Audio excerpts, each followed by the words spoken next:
live tonight. If it works, double live. What's this sound like?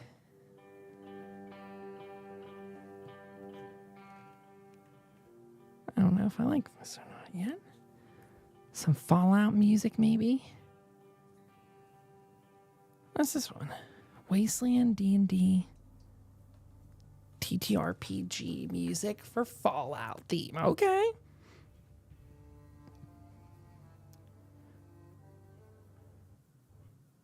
Oh. Did the bot not like that I did that? Maybe Kenku doesn't like it when I go over to other windows. Huh. He got mad at me.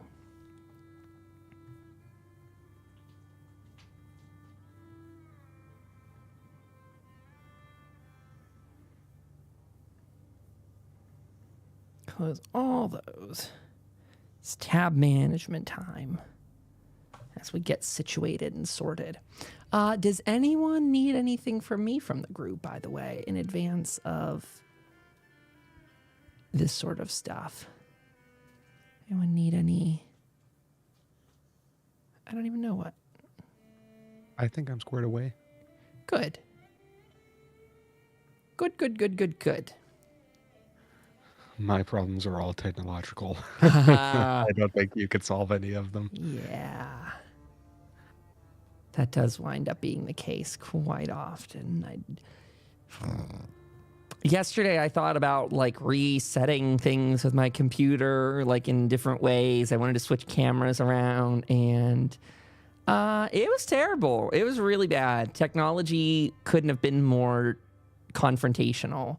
And yeah, that was horrible. I don't know why. I mean, I could go into detail, but it's just to say everything that could go wrong. Devices weren't detected. I'm lucky that I've collected multiple computers over the years, so like I can throw multiple things around and make things happen. And I was just plugging in USB devices for the camera on one computer, and it was fine. Everything was working on one. Then I tried to swap them, and then nothing worked on either computer. It was so stupid. It was a tech day, and I was just like, whatever. Well, at least it's Saturday, and I don't need this until tomorrow. And that's where I left it. And luckily, I did just find a page of notes that I wanted for tonight. Am I going to be able to remember these, though? That is what is obnoxious about it, though, is that it's not like we're completely incompetent. It's usually technology that's the problem. Yeah.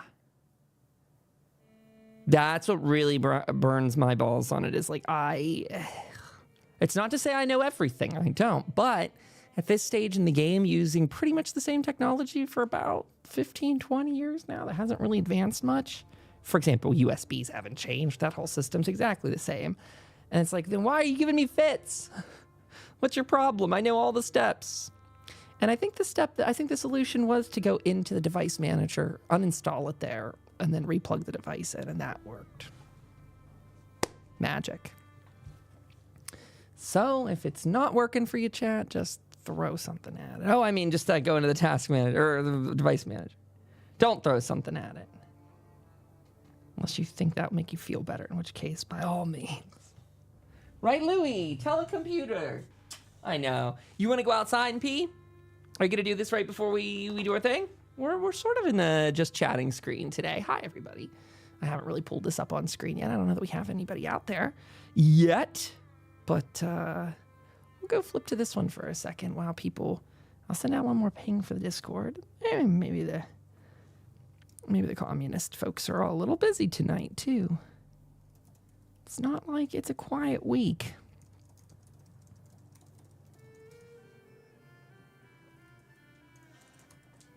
Oh, I'll say, and YouTube. Lou, we're live on YouTube, too. Is this the link? Copy. You're jealous, Lou. You want to be live on YouTube. You can. Whoops. Okay, great. Be right back. You must say your Lord's Prayer to Elon and Trump. Ha! Back.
Okay, comrades, I return once more. This time I have water. I have a dog that's gone outside.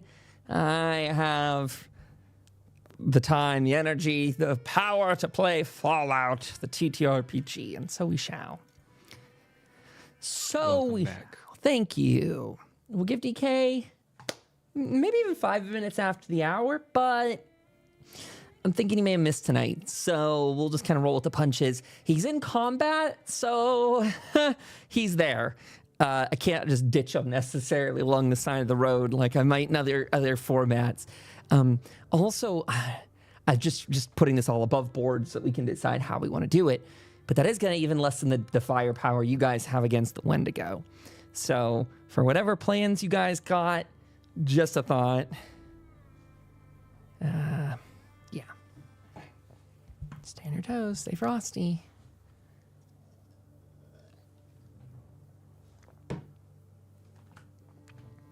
Hazemaker, how are you? Welcome aboard. By the way, Sky, totally off topic to Fallout. Have I expressed to you lately how sad I am that it seems like Soylent is going out of business? That is just awful. I think I've mentioned it before. Talked about it. Yeah, it doesn't look better. It doesn't look like things have improved. So I bought some more off of Amazon as like a last ditch effort because they were the only place that had any left. I was like, well, carry me an extra month or two. Since that conversation, I did try that stuff. I actually just tried it the other day. The only what you need stuff. And it was pretty good. I quite enjoyed it. I put it, I got a blender bottle recently, and I put it in with like a banana and some peanut butter, and it was really good. I liked it. Cool. It didn't have any like gritty taste or like anything like chemically or overbearing. But I also did put all that extra stuff in there. But I do know that you put those like flavor shots, so maybe that'll help too. That's true. I did just when I caught some of them on sale, I got some of those like syrup things. It's really sad for me that this is the time that I got so invested in it and Soylent's dying at the same time. Like I should have gotten this invested in it years ago. And by invested, I don't mean like high cost. I just mean I went the one extra step of adding flavor that I didn't do before. So it worked well while it lasted. But DK is here. Hello, DK. You made it. Good to have you. We are going to dive into it very soon. We got a few more minutes. We'll see if we get people that join us in the chat for tonight. Comrades that are out there, this is our Fallout TTRPG that we host every Sunday night, 7:30 p.m. Eastern Time. We kick off the pre-show, and then at 8 o'clock Eastern Time, we get into the actual gameplay. So if you're someone that sticks out to you, that sounds interesting, you can be around for that. By all means, please do. We are multi-streaming it tonight over on YouTube, but I warn you, YouTubers, I won't be reading any comments over there. I don't think there's any people over there yet. That YouTube channel is super baby tiny, so I don't think there's very many people on the Twitch side, if I'm going to be honest. So I decided not to stream politics this week. It was kind of overbearing and didn't feel like being involved in it. So maybe they're think I'm dead. Which is probably not the worst thing in the world. You really didn't miss much. I mean, there wasn't anything interesting going on, in my opinion. Oh, I mean, I didn't miss anything. I stayed on top of it. I just didn't feel like dealing with people. Oh, yeah. It's sort of managing other people's expectations that's tiring to me. I mean, I was on top of every bit of news that came out, but I'm not a shoulder to cry on in any aspect in life. And I think I annoy people like that because they want a reaction. They want me to validate their emotions. And I'm like, when violence comes, I'm unemotional. I become very clinical, very sterile, very like detached is the word for it. And so a lot of people get chafed, I think is probably an appropriate word for it. They get chafed whenever I don't, like I said, validate it, because usually I look at it very clinically, like we talk about as Marxists, like, hey, this is going to be terrible, but it's terrible. And so what's the point in crying over it, right? Like, right.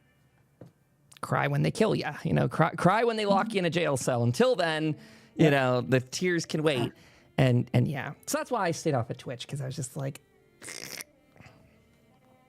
Also, I don't know that it's really like I could give my advice to people when they come into chat and say stuff like, I'm going to flee the country or I'm going to do this. But I find myself biting my tongue, and I'm not very good at biting my tongue. I'm not a very good tongue biter. So I always want to like tell people like, well, that's a good idea or that's a bad idea. And I don't think that's wanted from people in this time. Yeah. So better for me not to be around because I'll tell them how I feel no matter what. And then they'll rage quit.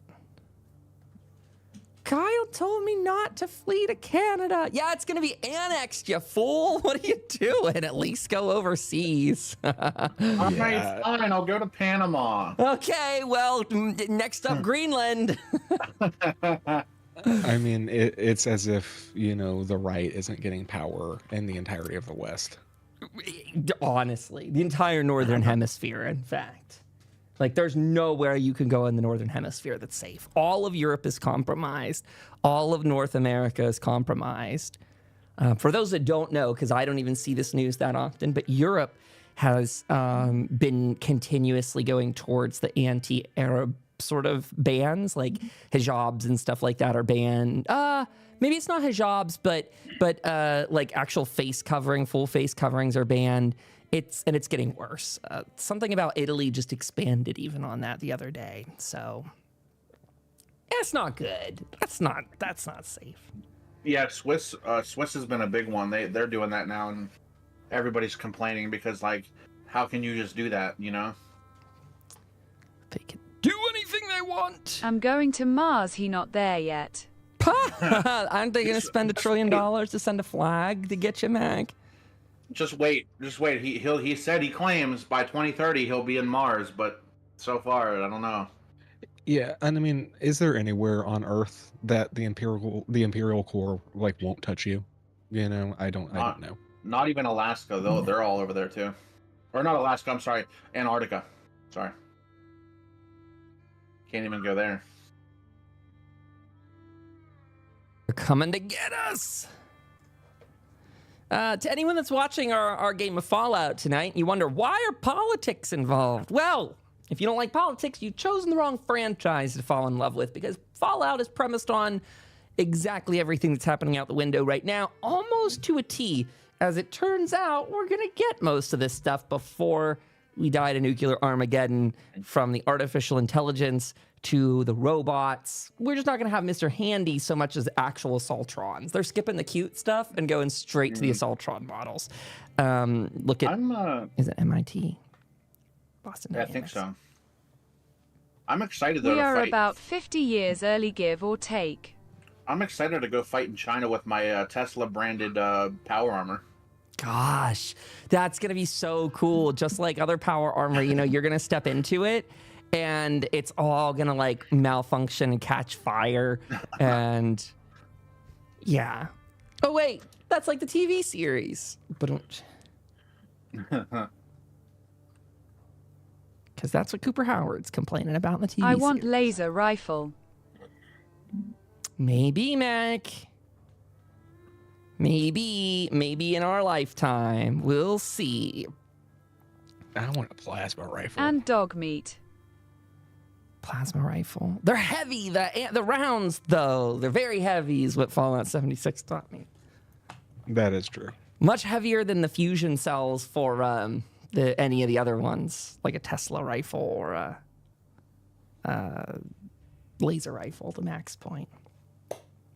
But what they used to do to people in Fallout 1 and 2, it's wild. It is so wild how powerful they were in those games. The plasma rifles? Yes, they were like, those were in-game weapons. Ah, interesting. Powerful. Well, I will just say we are at the top of the hour. We'll let Max send her last message, and then we're going to dive into it, folks. Can I have a mine nuke to Mr. Elon?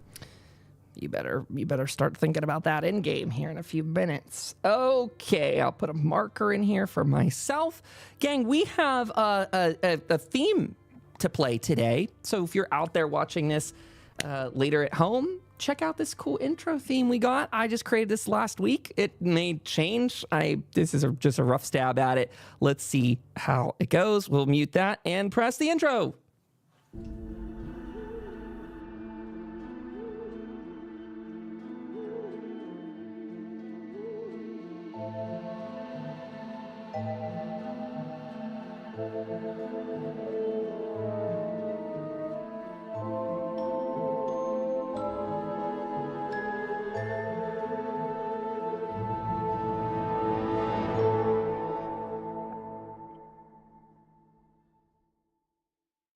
Under the Mothman's embrace. Yes, and it did it all automated for me, too.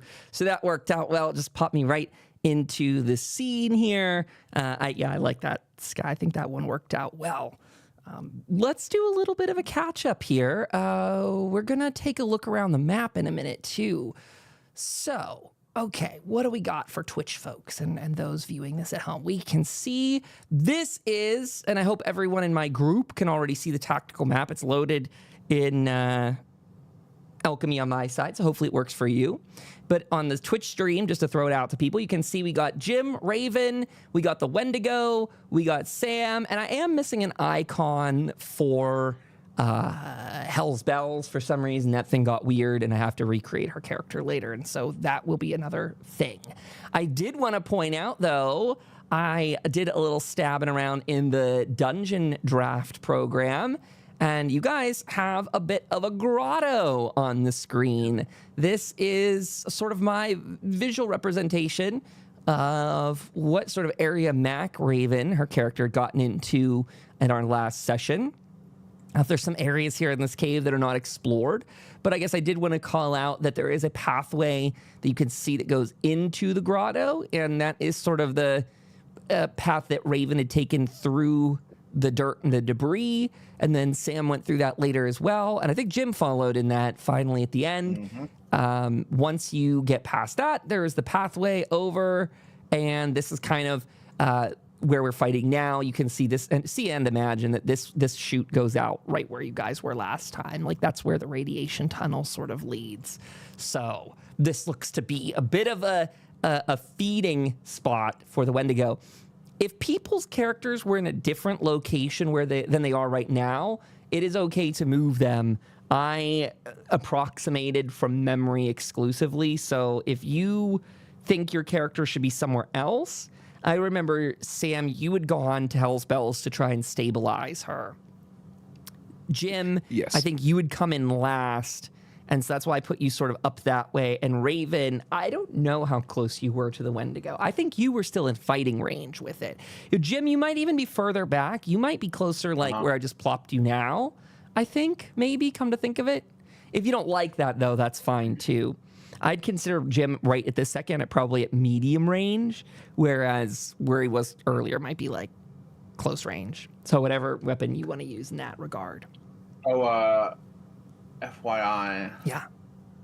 Actually, I might not need to. Never mind. I'm good now. Okie dokie. Alchemy glitches? Yeah, it's all good though. Alchemy, come on, we like you, but you got some glitches you need to sort out. Yeah, if people are having trouble seeing the map, maybe refresh it on that side, for the time being at least. And if that doesn't work, I can do it on my side again.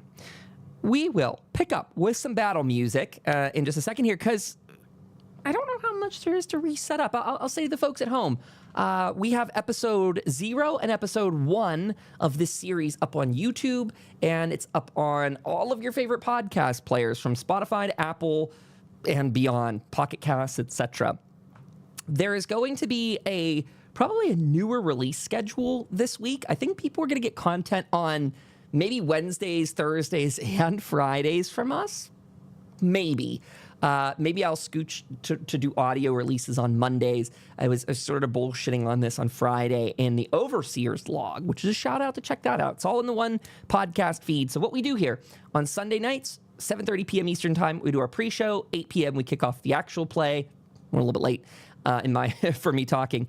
And this then will get archived throughout the week. It will get released and syndicated. So this video format should be on YouTube on Wednesdays.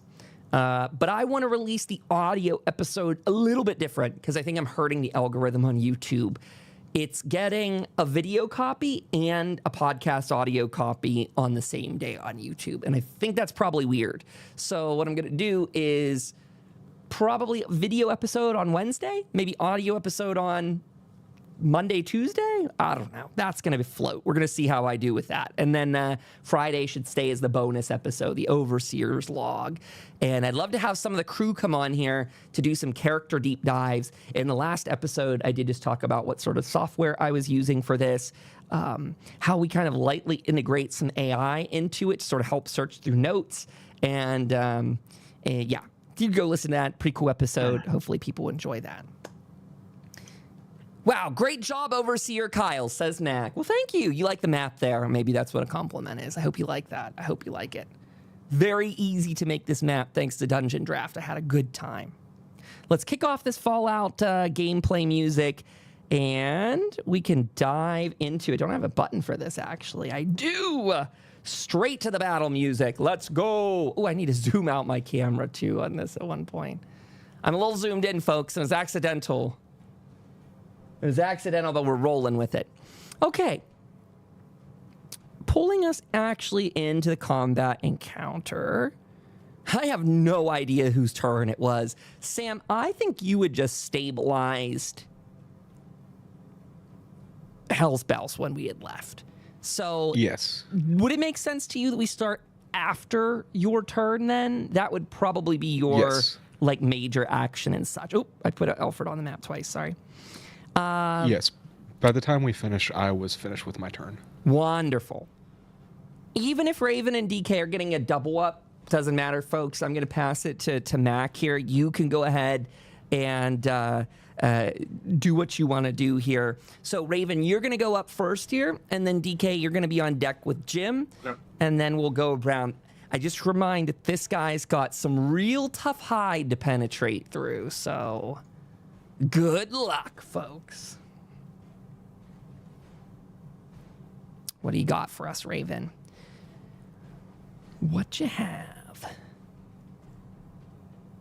Oops, I want to remove fog with E. There we go. Does this update in real time, by the way, if I fog this? Oh, it does. Wow. Okay. Yes. I was surprised that it went through for the overlay on Twitch. I don't know why. I thought that would... sometimes it's disconnected, so. Raven's doing her thing. She's typing up some ideas. And just as a reminder, I see how some of our weapons aren't really, doing its job, and I'm still hoping that the mysterious stranger will come along in this dark and dreary grotto, somehow find his way through to help us. I'm glad you did remind me. I've remembered about him and forgotten about him in multiple ways throughout the week. One of them was just that I wanted to put him back on my little stream deck for his button, and I didn't do it. I could do it now, though. Seeing my 10mm is not working, I pull out my sledgehammer like a real commie and crack him on the head. Oh, okay. So minor action to swap weapons then, I'm thinking. And then you're going in for an attack. So that is difficulty 1 to hit him, Raven. Go for it. Oh, you know what? I sort of lied. I sort of have the sound effect already loaded. I just need to put it onto a stream deck button for me. Let's see, Raven, if you roll, I might miss it for just a moment here. Let me grab this sound effect for... He's going to look like a dog today. Okay. Take one of these buttons. And oh, no, actually, it's a Protectron today. Sorry. Rolled the wrong die. Go ahead and re-roll it. Get you what you need to roll. I'm glad you reminded me about the mysterious stranger, though.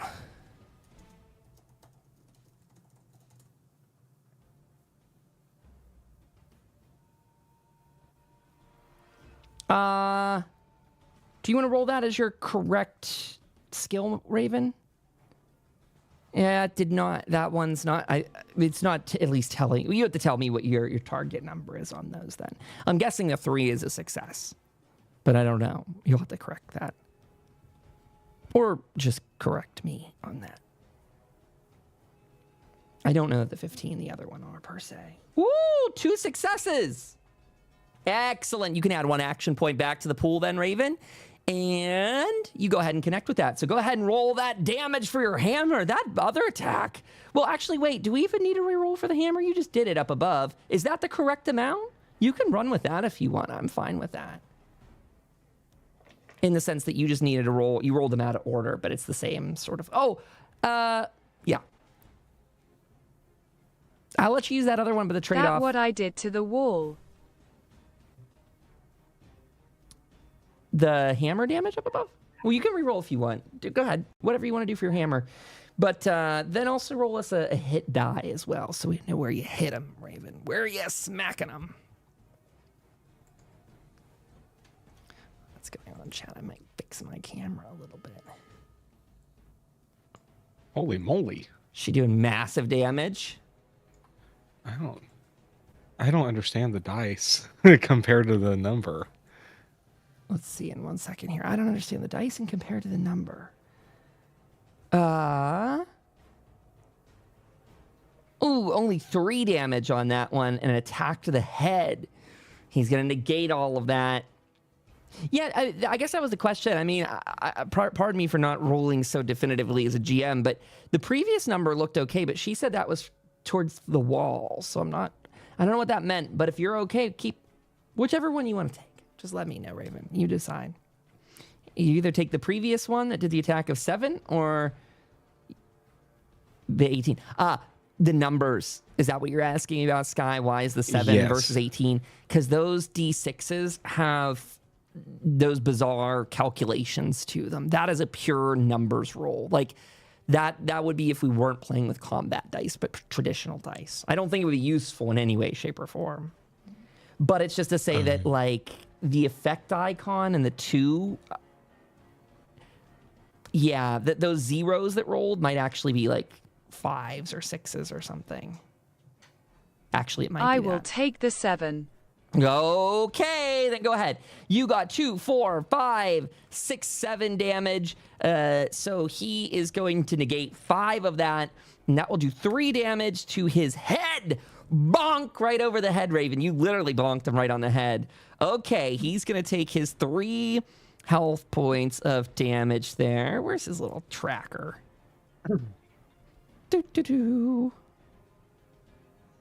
Lewis, it is not time. Go lay down, find yourself a spot, or go up to bed. You cute little handsome doggo. We love you, but take a seat. He just got all his stuff. Okay, so -3. Boop, boop. Take that, monster. Got him. Got his health here.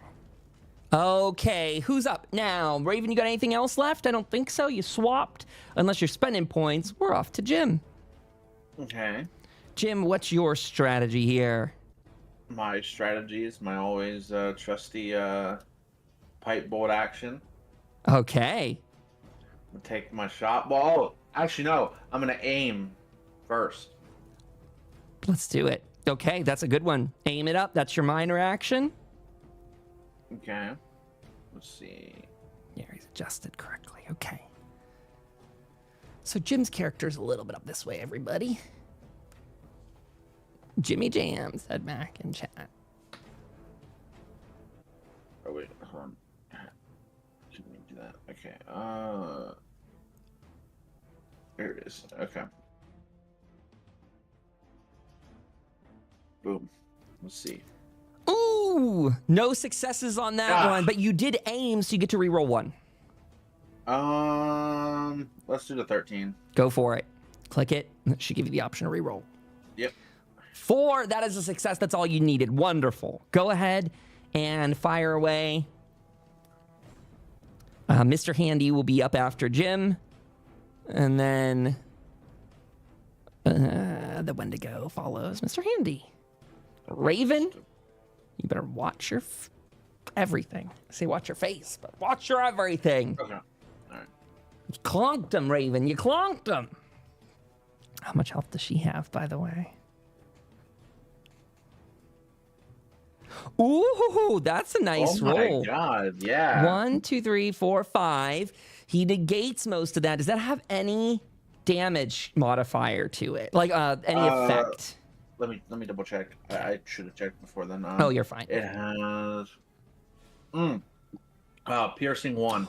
Oh, that's perfect. Okay, it went from doing no damage to doing 1 damage. So he's got that. I don't even know if you can call it thick hide, but he's a very resistant boy.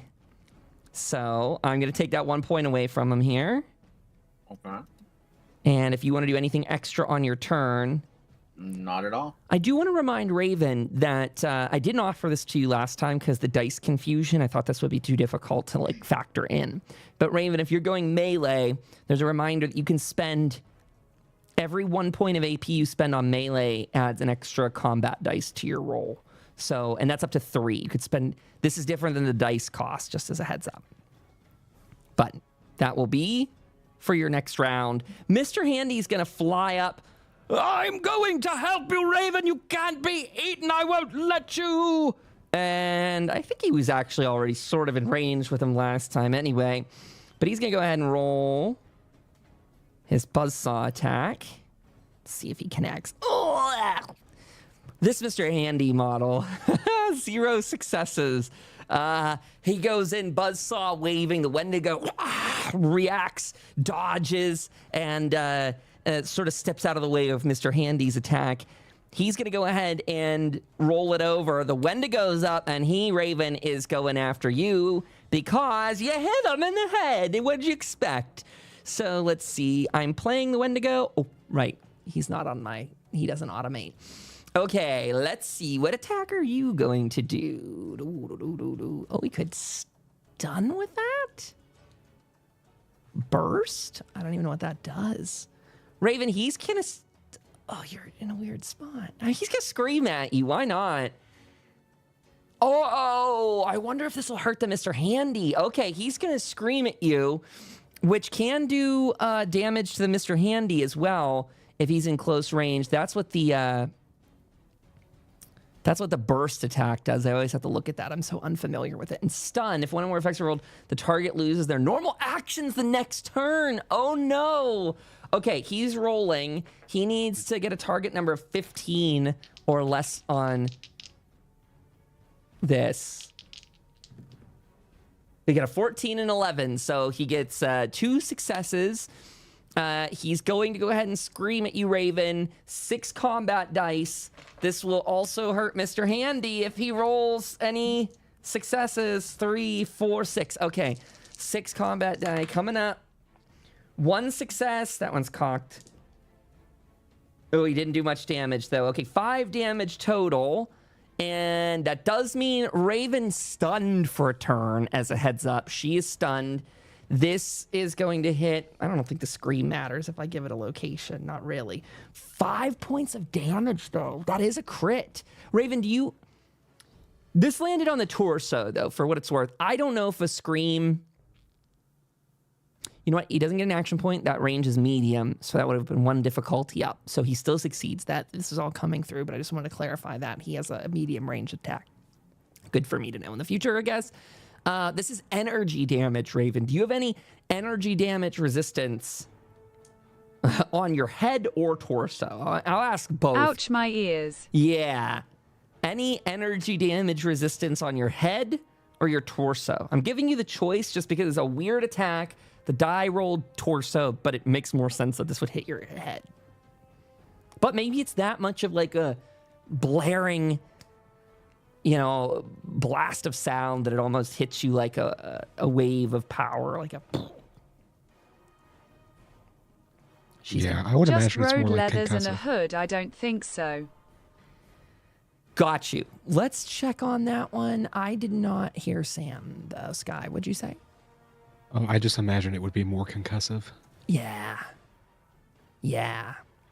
So for criticals, Raven, if you get hit in the head, momentarily dazed and lose your normal actions in your next turn, though you may spend AP for extra actions as normal.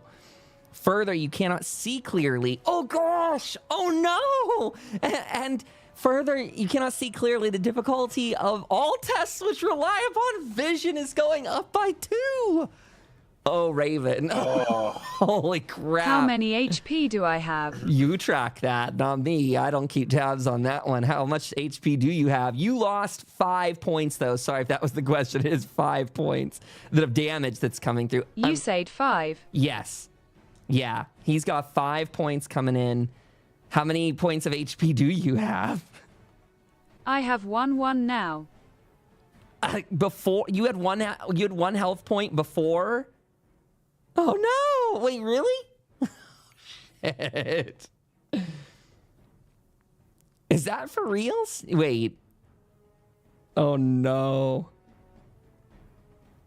Mr. Handy, by the way, also takes the same equal damage from this blast. He is also taking a 5 HP hit, unless, let me double check that he doesn't have any sort of damage resistance. I have 1 horsepower now after I took the 5 off. Oh my gosh. Okay, well then, let's have a chat about that. Raven's down to 1 HP, gang, and she's completely stunned for the next turn. She's technically like double stunned, which, I don't know what that means, but I think what would be fair to say is usually when she got that head concussion, that critical, she would still be able to spend AP to move that next turn. I think that's the only thing I'm going to take away from it being double. Instead of like, reading the whole rule book on this, I think we'll just say double stun. You're completely stun locked this next turn, Raven. Your friends can help you, but you and Mr. Handy are both stunned for a turn. Sam, this is going to come around to you. And you've got, I'm sorry she's not there with you visually, but you've got 1 recovering but hardly Hell's Bells. No weapon in hand, nothing to really assist directly in combat. Just as a heads up so you know. But we'll just say, Sam, that she's like right now, we'll put her on top of that like person with the Nuka-Cola jacket, the red jumper that's there. We'll say she's laying in that pile of bones. And that takes us to Sam's turn. Sorry. Would it be difficult for you if I gave her a gun? No, I don't think so. No, that's fine if you choose to. I don't know that she's awake enough to do it. We should probably roll something for her. She did, like, you recovered her last time, right? But, like, I don't know how. You stopped her from bleeding out. I don't know if she's in fighting shape. We can make a roll on that. We'll have her succeed a check. Hello, Matt. What are you going to say, Sam? Go ahead. We'll see how this rolls out. I'm just going to make her roll above a 10, and she gets a 2d20. So if she rolls an 11 or higher, she's going to be okay. I'm not giving her too hard of a difficulty here. Yeah, she got a 17 and a 12. She is now with that stim pack lucid enough. She can't probably do much because I don't have a character sheet for her. But I can certainly use whatever gun you give her. Not a problem. I will give her my combat rifle. And what kind of action might that take? Oh, to give her the gun? We'll just say it's a minor action for this. And you know what the other thing is? I'm going to just have you roll her damage if that's okay. Well, the difficulty check is not what I'm concerned about for this, if that makes sense. You'll just roll her damage if that's okay, because since you have it loaded to your character, I'm thinking. I don't... Yes. We'll just have to take away 1 combat die. Sure, that works. That works. So which one was it? You gave her the combat rifle. Yes. Okay. She'll just work as a companion for you then, and she'll just follow you whenever you do your turn. Alrighty. So, with that, I will spend 1 AP. Okay. So I can move and get, and I start running over to Raven because I see that she's dazed and she's hanging on for dear life. And I am going to use my medicine on her and give her I think I have an additional stim pack. Give her one of the full stim packs. Okay. So you're going to use your major action and stim pack heal her with your test. So you're rolling intelligence and medicine then. With a difficulty, Raven's got a difficulty of 1 with her head injury. So when you choose this one, I guess you could heal her and take away that head injury. And then the stim pack would just help with the rest of it, I think, is how that works. I always double check the rules on healing. I'm such a bad healer. I kind of want to just heal her HP. I don't know if that would be more prudent to heal her HP if she's that low. I might just do that. So the difficulty by the injuries, stabilize, healing equal to your medicine rating, treat one injury. Yeah, I mean, I think you can choose to do that. That's fine. That's fine. Go ahead and do that then. 4 from the stim pack, and assuming you're using did you say diluted or full? Pardon me. A regular stim pack. Great. So 4 from that, and your medicine rating. And difficulty of 1 on your test. Okay. 1 second. I'm trying to think. I'm trying to weigh the options real quick. Oh, sure, by all means. I might actually end up healing her injury just so that she can maybe run away if it succeeds after when her turn comes up. Ooh, yeah. I think that's fair. She is double stunned is what I guess I'll say there as well. She has 2. 1 is not an injury. 1 is the direct effect of the Wendigo's sound. So she got kind of double whammied on that. Does it say if that's the how long case, I'll she's just down? heal. I'll heal her so that she can take the bullet sponges from Sure. from him. Sorry for being indecisive. No, Just wanted you're to fine. Make sure we're getting to the wire here. We got to make some good decisions. All right, I'm rolling. Let's see. 1 success. That applies. You got it. So that should heal 8. Okay, Raven, 8 points back to you, but you are on the ground. Sam stabs you with the stim pack, and I guess what you would probably see in front of you, Sam, is with this Wendigo like towering over you, by the way, probably a little more distracted. It's second. I did the damage, so it's Mr. Handy second. So he's probably a little more focused on that right now. But Raven, who probably has all these other cuts and bleeds from before, you see her physical body begin to heal, but she does not respond notably to that action. So she gets her HP, but she is still stuck. Ouch. Ouch, indeed. Sam, anything else you want to do before we scooch over to Jim?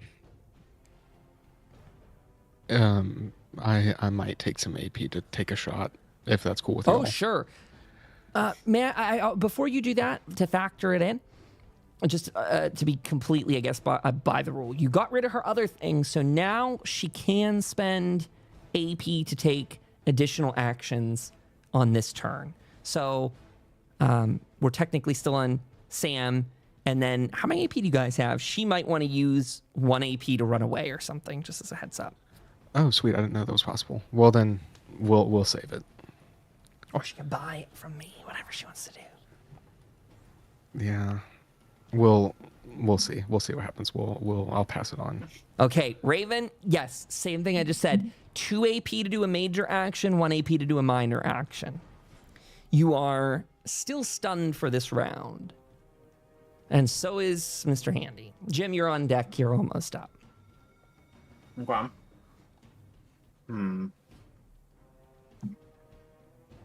I'll aim and shoot again. I mean, what else can I do? That's the spirit.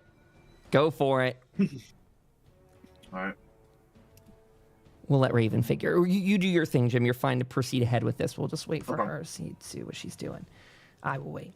No successes on that. Did you aim, by the way? I did, yes. Okay, so you get to reroll one of those. All right. I'll do the 16. Nothing. Nothing. But you know what? It's about the time that Jim's shot kind of almost, he fires. You see the Wendigo not even react. But following after that, you see out of the corner of your eye a shot come from the mysterious stranger, a fellow who you all have run into a couple times before. Who is he? Don't know. But he gets to do an attack. He has an agility. Okay, 16 or less is what he's rolling. Let's do that first. And Jim, sorry, I don't mean to be like stealing this time from you either. Good. So if there's anything else you want to do, feel free to process that right now. He does 2 hits. Oh, and barely at that, by the way. He got so lucky. Small guns. Oh, actually, he would have rolled an additional one rather than 2d20. Never mind, he would be fine.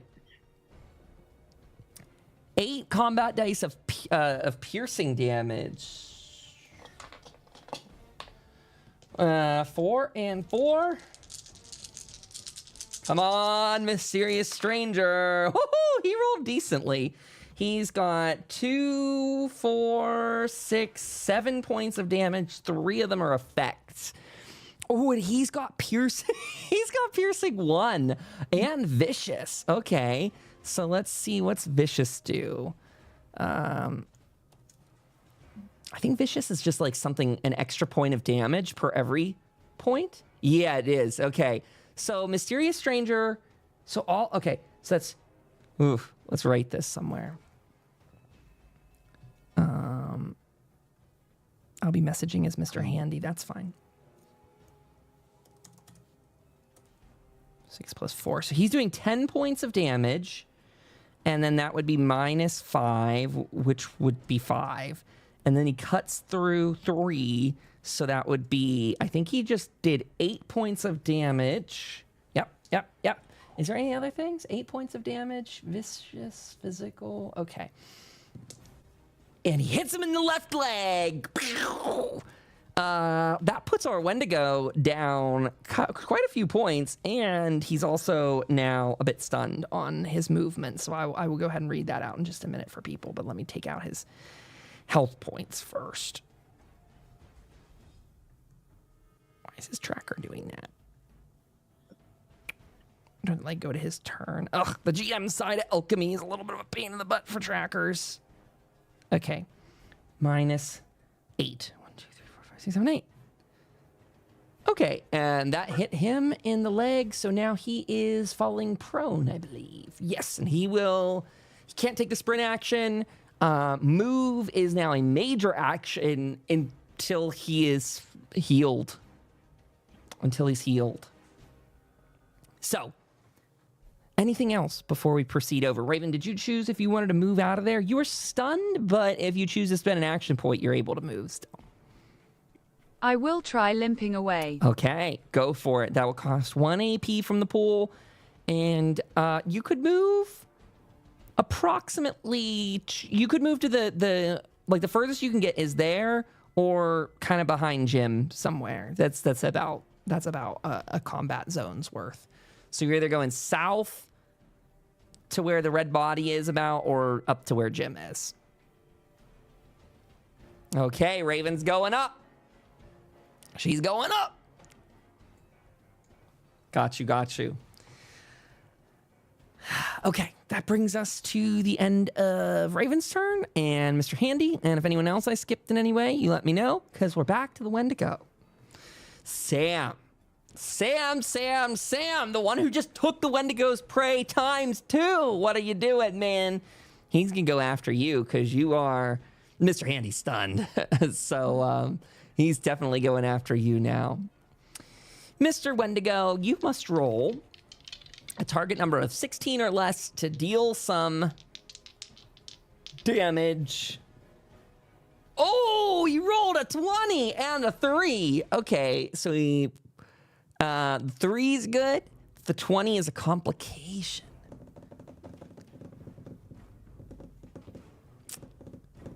What the hell is his complication right now?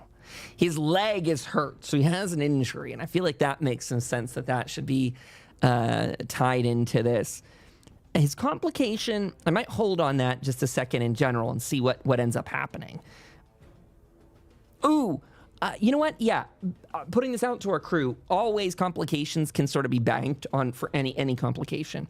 And in this case, because not really sure exactly what his complication would be when he's just taking his simple hand swipe at you. So what I'll throw out there is, because his leg's wounded, if you all try any sort of entrapment things to him, I'll just say he's exceptionally susceptible to that. Whether so, you guys before caved in a hallway, you know, any sort of thing like that, anything where you're trying to get him to pursue you, he's going to be exceptionally bad at for that complication. So just so you know, that's his big takedown. Sam, now he's going to hit you though. This is the painful part. Buckle up. Let's see. 5 points, 5 combat dice. That's not bad. That's not bad. 3, 4 points of damage, Sam. 4 points of damage, no specials, and he hits you right in the head, right in the face, man. Probably while you're down there, like at Raven's level, you know, you'd stimpact her, and she kind of like starts crawling, like gets to her feet, and just sort of does one of those almost from a crawl to a run as fast as she can to get out of there. And it's at that moment you look up over your shoulder at the Wendigo, you hear go, Rah! Slash you right across the face, Sam, probably leaving a nice like 4 claw mark right across your face there too to correspond to that 4 points of damage. And that's going to end his turn, returning it to you, Sam. But it bangs against my helmet. Good. Because I have two damage resistance. Nice. Physical. Wonderful. Take those. You only take 2 then. Beautiful. He breaks a nail on my helmet, and I get ready to strike him.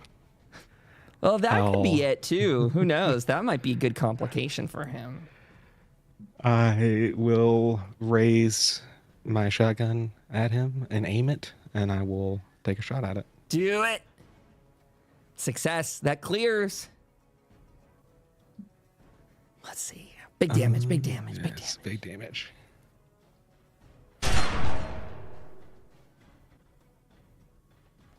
Good effects. 5. And then 3. 10? Yeah, I'm sorry. How does this even go? Because you do a piercing on this, right? So you go through 3 points of his you go through 3 points of his armor. So he's negating 2 of all of the damage, we'll say. So 2 on every shot. So the first one hits for what, 5? And so that hits him for 3 points. And then half of 5 would be 2. So now he's negating all of it, I think. So I think he's taking 3 HP off of that. That armor is freaking beefy armor. I don't even know what he's armored with. He's just a skeleton. It's the power of eating your friend. That's what it is. He just ate your friend, and now the man's full of food. Okay. Anything else you want to do with that? Raven. I'll pass it on. And now we're over Raven. Yeah. Oh no, we're back to Raven. This is Raven's new turn now. I got myself confused anyway. So Raven, you're up there. Thankfully, your injury was treated, because you know what was good about doing that, Sam, is she had that 2 damage difficulty increase on her sight. She would have been almost completely ineffective in shooting, because, yeah, that would have been rough. She'd have to hit like a 3 difficulty or higher. So Raven, you're now considered at medium range, which probably works well for your bow, if that's what you're interested in using. And Jim, you're also up behind. Okay. And Mr. Handy comes back on this round, by the way. So he'll follow Jim. Oh, Sam, you know what? While Raven's doing her thing and thinking, you need to roll for Hell's Bells. Oh, okay. We're gonna give her 15. Oh, she's a player character. I'm gonna think of a difficulty for her to roll. We'll give her like a 12, because I don't know what it is. So she rolls a 12 or under, she's gonna hit. Woo! She got a 10 and a 12. So she hits. And then if you want to go ahead and roll that, we're gonna take off 1 combat point from the damage you roll up for her from the combat rifle. Or if you tell me how many things it is, I can do that too, I suppose. It's Whoa! 5. Yeah, so it's supposed to be 5 combat die.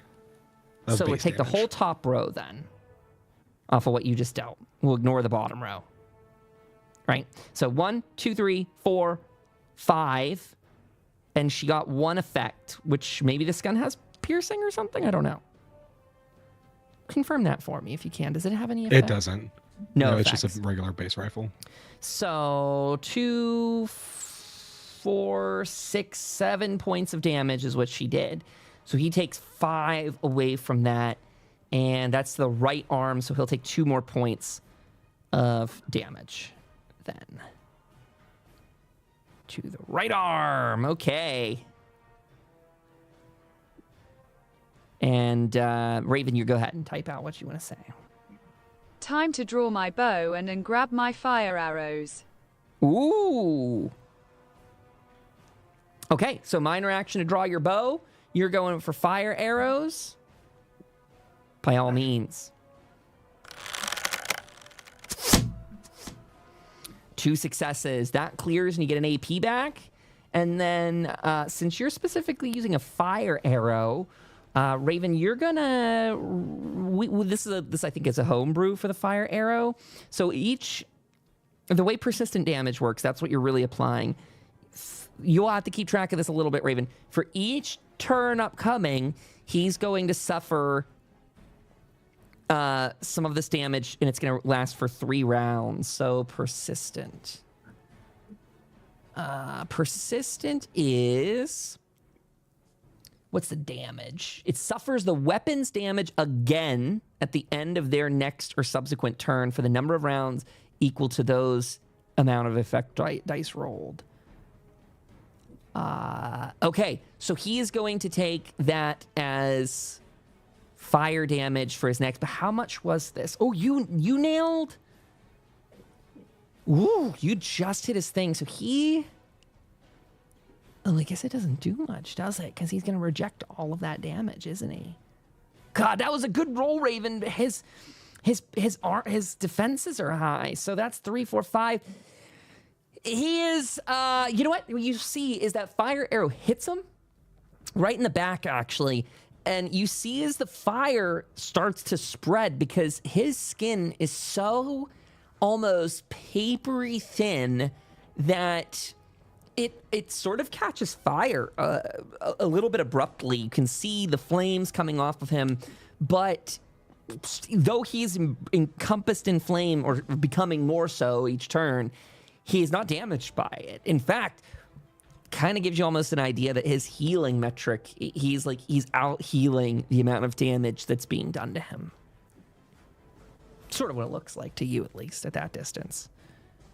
Anything else you want to try, Raven, before we throw it to Jim?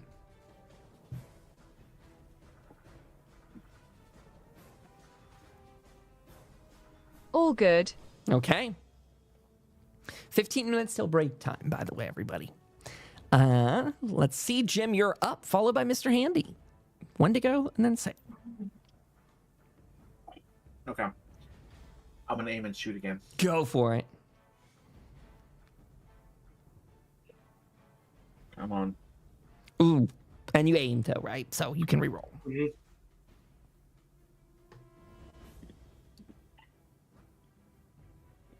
1 point too high. Flies off. Doesn't connect. If you want to do anything else, there's only 1 AP left in the pool, so probably not going to help too much. Mr. Handy, though, is back in action, and he is going to make a... He's going to follow Raven in the fire. He's going to... I think so. Why not? Flamer attack! He succeeds. He's going to get 1 point back into your action point pool for doing a bonus. And his damage does nothing, though. He does, again, add to the flames. Now there is a very burning Wendigo in front of you. The smell is horrible, by the way, for Sam, who is right up next to this thing. Already you're in a hall of putrid death, but now it smells like burning skin, burning, already undead, if you will. He is going to... Oh, the damage he did to Sam last time, I did not calculate for Mr. Handy, but that's okay. I'm not going to do it. I'm not going to do it now. He's going to go after Mr. Handy, who just flamed him. He's going back and forth between you two. Mr. Handy, how much are you getting on this one? He's going to do a claw attack. Whoop. 10, 11. Both of those succeed. He can hit, and he does 5 points, 5 combat dice of damage, which do only 3. He does only 3, but he arcs it. It will automatically hit one additional target within close range of the primary target. Each additional target suffers half the roll damage rounded up. So he just did 3 points to Mr. Handy. Cut 3 in half, so 2 points go to Sam. And Sam, you can tell me this is going to hit at the left arm. So if you have 2 points of physical resistance on your left arm, that's negated. If you have 1 point, you can do that math. Just be 1. But so 2 points to Sam and 3 to Mr. Handy. So it is negated 1. Okay, so 1 HP off of you. It's kind of that, he had just got done slicing you, and in sort of similar fashion, in whipping his arm around, he slashes back into you after he hits Mr. Handy. Mr. Handy takes a big shot across the bow there. He's got a noticeable scrape mark in his armor. Let's see what he's health-wise. So he takes 3 points. Mr. Handy's down to 8 HP, just a heads up. So, not terrible, not great. Decent. Sam, it's your turn again. I'm going to use my minor action to heal myself. So I take my stim pack out, I inject it into, I guess, my face to get some of those, to cover up some of those scars to stop the bleeding. I regain 4 health, and then I'm going to take my shot. Excellent.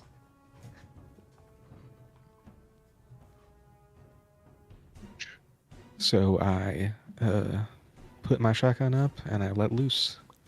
Ooh, nice. Nice. AP back in the pool. And you go ahead and do that damage.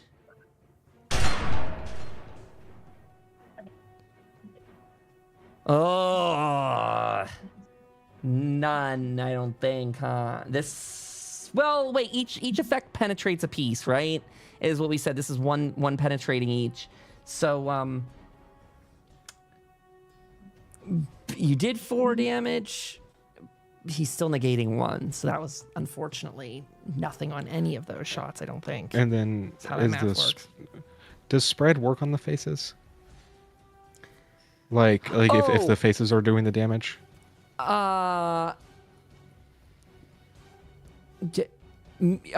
the faces work? Like in the sense, so does it count as damage for us to include? Because in that case, is it like 4, 2, and then 1?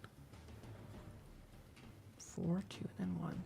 Oh, yes, but all those are applied differently, and so therefore all That's right. Yeah, that's my understanding. Future-proofing, massive apology if I'm wrong in understanding this. My thought is that the spread applies individually because it hits different parts of the body, is I believe how it's supposed to work. And so that should, my understanding is that, this is just for everyone out there. When you shotgun blast, you're up against the damage resistance. Sadly, if this had rolled a little bit over, at least it would have gone through a bit. That was just an unlucky damage combo. I think it all negates out, I hate to say. Still got 1 point over what that is. Yeah, I forgot that we talked about that. That's okay. That's okay. We're all learning it.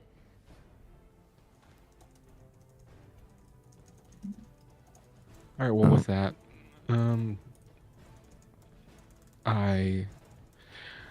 I will end my turn. 1 second here.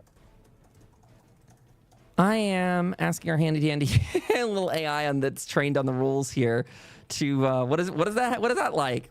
Just making sure. Tell me I'm right or wrong, AI. Hey, thanks for the thing. Whatever that was. Thanks for the follow. Welcome aboard. Welcome to Fallout TTRPG. So again, this is just it giving me a thing. Let's say you're using a combat shotgun, 5 damage dice, spread, vicious. Wait, do you have vicious on this? No, piercing. Got it. Cool. It just is throwing a random one at me. That's probably not very useful. Spread for each effect, 3 damage rounded down to the location reduced by that location's target. Yeah, okay. So the AI's interpretation of the rules is the same as mine, that it is based on your location that you're shooting. Each one has a damage resistance, and he's covered in 5s. His skin. So let's go ahead and go over to Raven. By the way, he is on his health, just so people know, because it's been an entire week. His health is about 50%, just as a heads up. That's not an exact number, but yeah. Raven, you're up. Followed by Jim, followed by Mr. Handy, followed by the Wendigo and Sam. Oh, Sam, while she's doing her thing, please roll again for Hell's Bells. I said it's a 12 combat for her, so she succeeds. She gets you an AP back in the pool, too. So go ahead and roll that damage for her while Raven types out. So 2, 4, nothing on that too. Boom, she hits, but it doesn't penetrate. The hide, it just snarls. I don't even know what they sound like, really. I forget.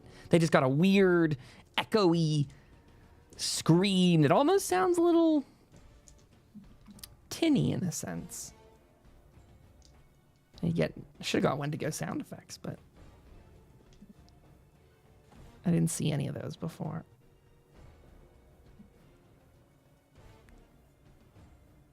And yes, welcome to anyone that's joining us. This is our weekly TTRPG of Fallout 2D20. This is the Modiphius game, and we've got a table of comrades here that play. We do this every Sunday, start our pre-show about 7:30 p.m. Eastern time, and then we kick off around 8 p.m. Eastern time. This gets archived over to YouTube and to Substack, and we have a Discord server, an Instagram account, and it's up on all the podcast players too. Raven, what you got?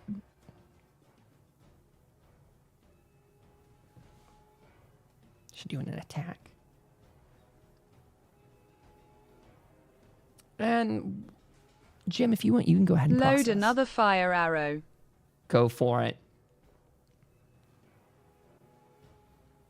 Go for it, Raven. Fire away. 2 successes, so 1 AP. I'll add that right back because I got it in front of me, so I put an AP in your pool for that. But unfortunately, that fire arrow would still count as setting him ablaze, but the damage is too low to be noticed by him. He proceeds. Actually, you know what, Raven? You're catching his eye back there with those fire arrows, but his legs hurt, so he won't be running at you anytime soon. Unless Raven's got anything up her sleeve for another attack, we'll go on to Jim. If, Raven, you do want to use another one, we'll just calculate that in as Jim's doing his stuff here. So, Jim, why don't you go ahead? You're going to do an attack as well, right? Yes. Go for it. All right. Let's see if I can hit this time. You got this, Jim. You got this. Oh, just to preface, I still am aiming. Perfect. Oh! Go ahead and re-roll one of those. Oh, these dice are being... Oh, no! No, Jim! Jim, you're... With that complication, I think it's probably fair to say that your gun jams up on that one. Unless you got some other complication you desire and see more fair. These are always a negotiation, but a good old gun jam might take you your minor action on your next turn to unjam it before you are ready to fire again. That could be done, by the way, with an action point too. So, like next turn, if you want to aim, well, unjam, aim, and shoot, that would still be acceptable. Just cost you 1 AP. With that, our Mr. Handy is up. And Mr. Handy, come on, man. We need you. Can you please roll some combat dice? Buzzsaw, engage. His number must be terrible to roll. He got 0 successes. Or probably could. I was going to ask you guys if you wanted to spend an AP on him to reroll, but he only did 3 points of damage anyway. This Mr. Handy model might need upgraded.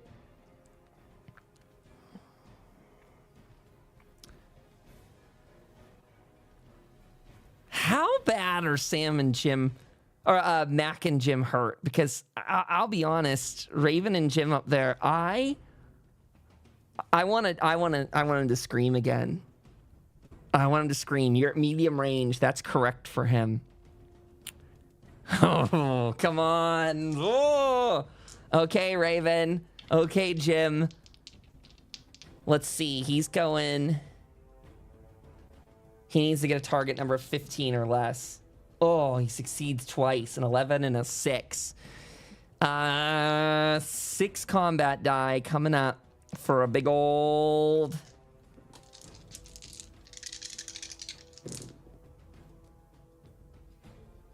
Low damage, though, but...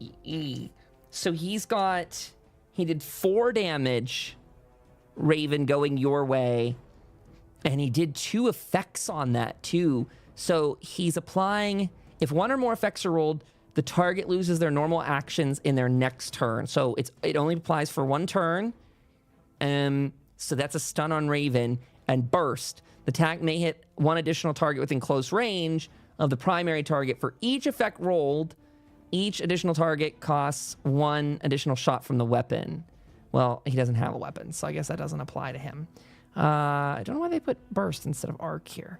But the attack may hit 1 additional target within close range of the primary for each effect rolled. Okay. Ooh. Jim, he is going to go ahead and put that 4 damage on you as well. That scream, that's blast. You almost see it like a wave of energy down the hallway. And it hits Raven most of all, but you kind of being just behind her to the left a little bit. Woof, you take the side effect of that. And so Raven, that's 4. And I think Scream... Oh, we're going to see where the major attack hits you. Left arm. So for both Jim and Raven, please check your left arm's damage resistance. This is energy. So energy damage resistance to your left arm. If you've got any, that can subtract the 4. Like you can take whatever that damage resistance might be away from that. Okay, Raven stun, Jim, you're okay. But do let us know if there's anything people need here. I don't want to move on from you guys too quickly. Raven, that's 4 points of damage.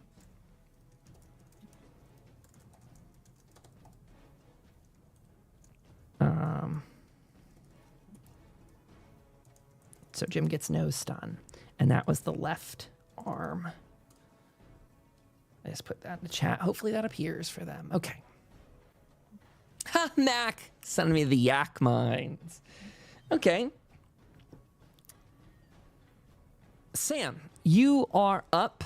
You just watched that Wendigo screech at your friends. And as a heads up, we're probably after Sam's round, we'll take our AFK.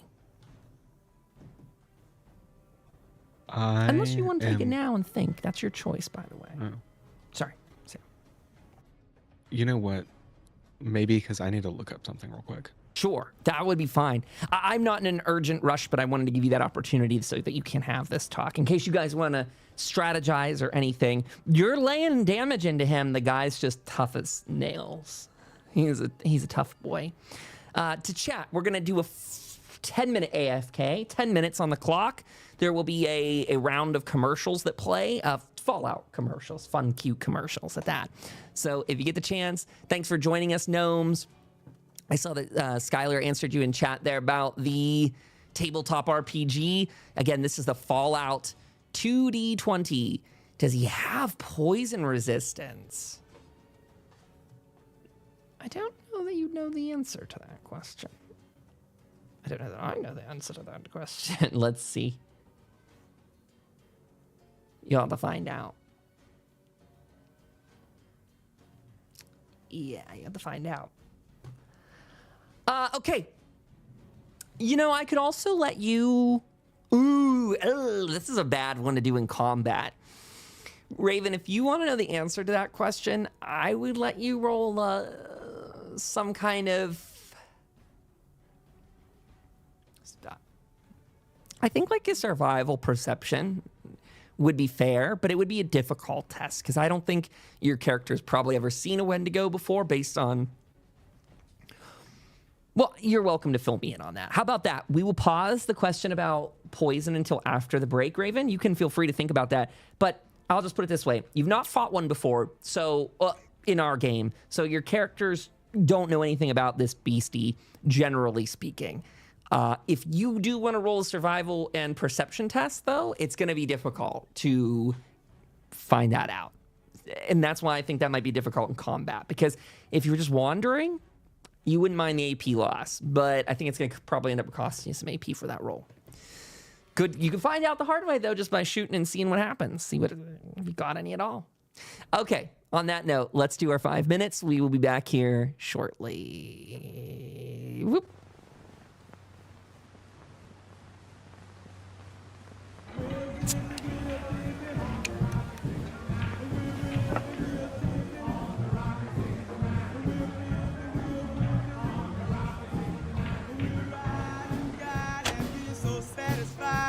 The trip will be fine in my Rocket 69. Rocket 69, Rocket 69.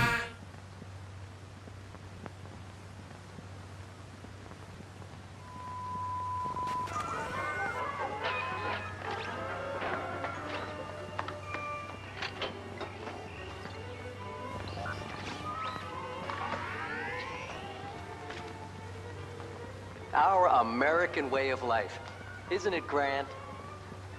Peace, freedom, and bacon and eggs. Seems perfect. But what if it's not? Friends, your future may not be as secure as you think. Where will you be when the atomic bombs fall? You can secure your family's future by reserving a spot in a state-of-the-art underground vault from Vault-Tec. That's right, Bob. Act now, and your family can wait out the horrors of nuclear devastation. And Doris, the vault will have all the amenities of your modern-day home, and it's attractive.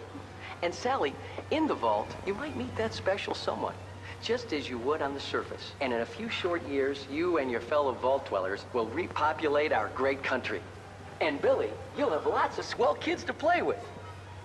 Reserve your family spot in a state-of-the-art underground vault today. Sign up now and prepare for the future.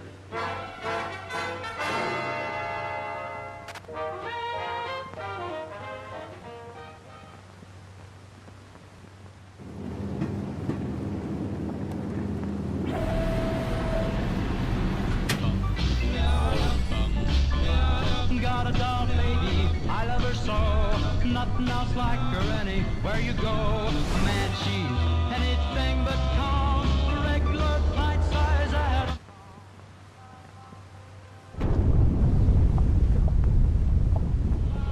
mushrooms me right up on a cloud. She's just the way I want her to be. A million times hotter than TNT.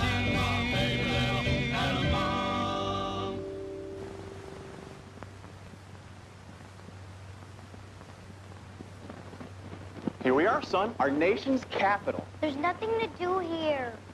I'm bored. Nothing to do? Why, there's not a foot of this town that isn't packed with heroes and history. It's not called the capital for nothing.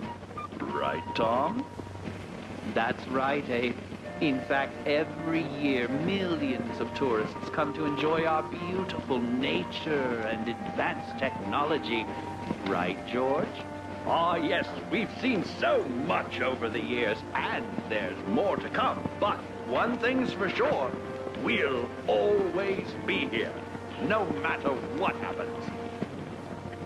Wow, Dad, I guess there really is a lot to see here. Glad you changed your mind. Let's go see what we can see. How about you? Are you ready to see what you can see? We're waiting. Explore the nation's capital.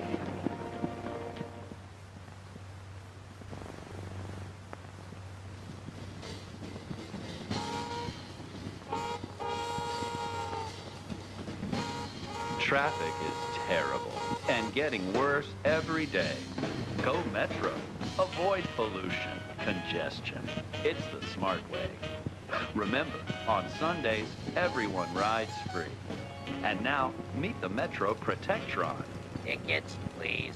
Metro's newest answer to your commuting calamity. Tickets, please. He's programmed for speed, efficiency, and friendliness. Good morning. It's a great day. See why the Metro Protectron makes your commute faster and safer. Tickets, please.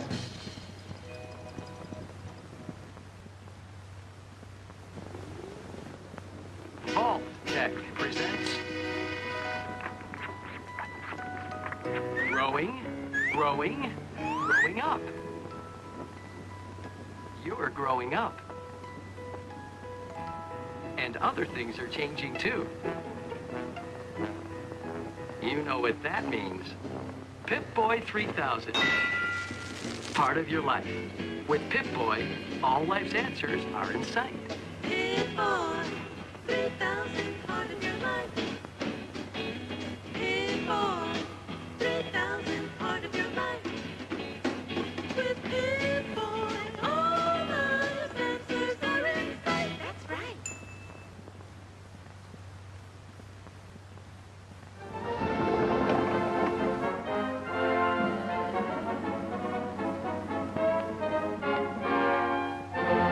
You will emerge. Today's episode, Being a Better You.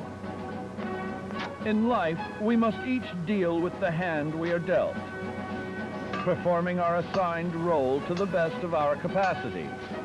But after total atomic annihilation, you may find the hand you were dealt has been reshuffled. Yes, gone are the simple days of yesteryear. Now the common workman must also be a covert operative. The farmer, a master of the martial arts. The ice cream man, a nuclear physicist. How will you make sense of it all? Simple. Turn to your official Vault-Tec training materials. With these powerful tools in hand, you'll learn to make the most of your natural abilities and better understand what makes you special. Use them to be the best you can be, or someone even better. Your survival depends on it. With your future secure, share your newfound knowledge with others for great benefit.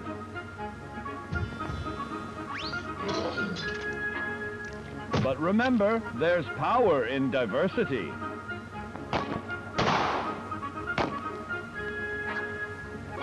Sometimes who we are isn't a choice at all. In fact, at a particular point in your young life, you may notice that your body has begun going through certain unfamiliar changes. No, it's not puberty, it's mutation. Thanks to our old pal radiation, your DNA has become more interesting. See here? You've now gained the unique abilities of a marsupial in exchange for a mild neurological impairment. Now you've learned how to be a better you. You are completely prepared to achieve your full potential in the role of your choosing. As a hand-picked resident of Vault 76, it is your duty to carefully review your Vault-Tec provided films yearly to fully prepare for the day when you will emerge. I'm a doctor. I'm a housewife. I'm a Vault World Inspector. I don't know what I'm gonna be. Now, finding your future is easy with the Generalized Occupational Aptitude Test. Get a job that sticks. See how easy it is. Find your new career.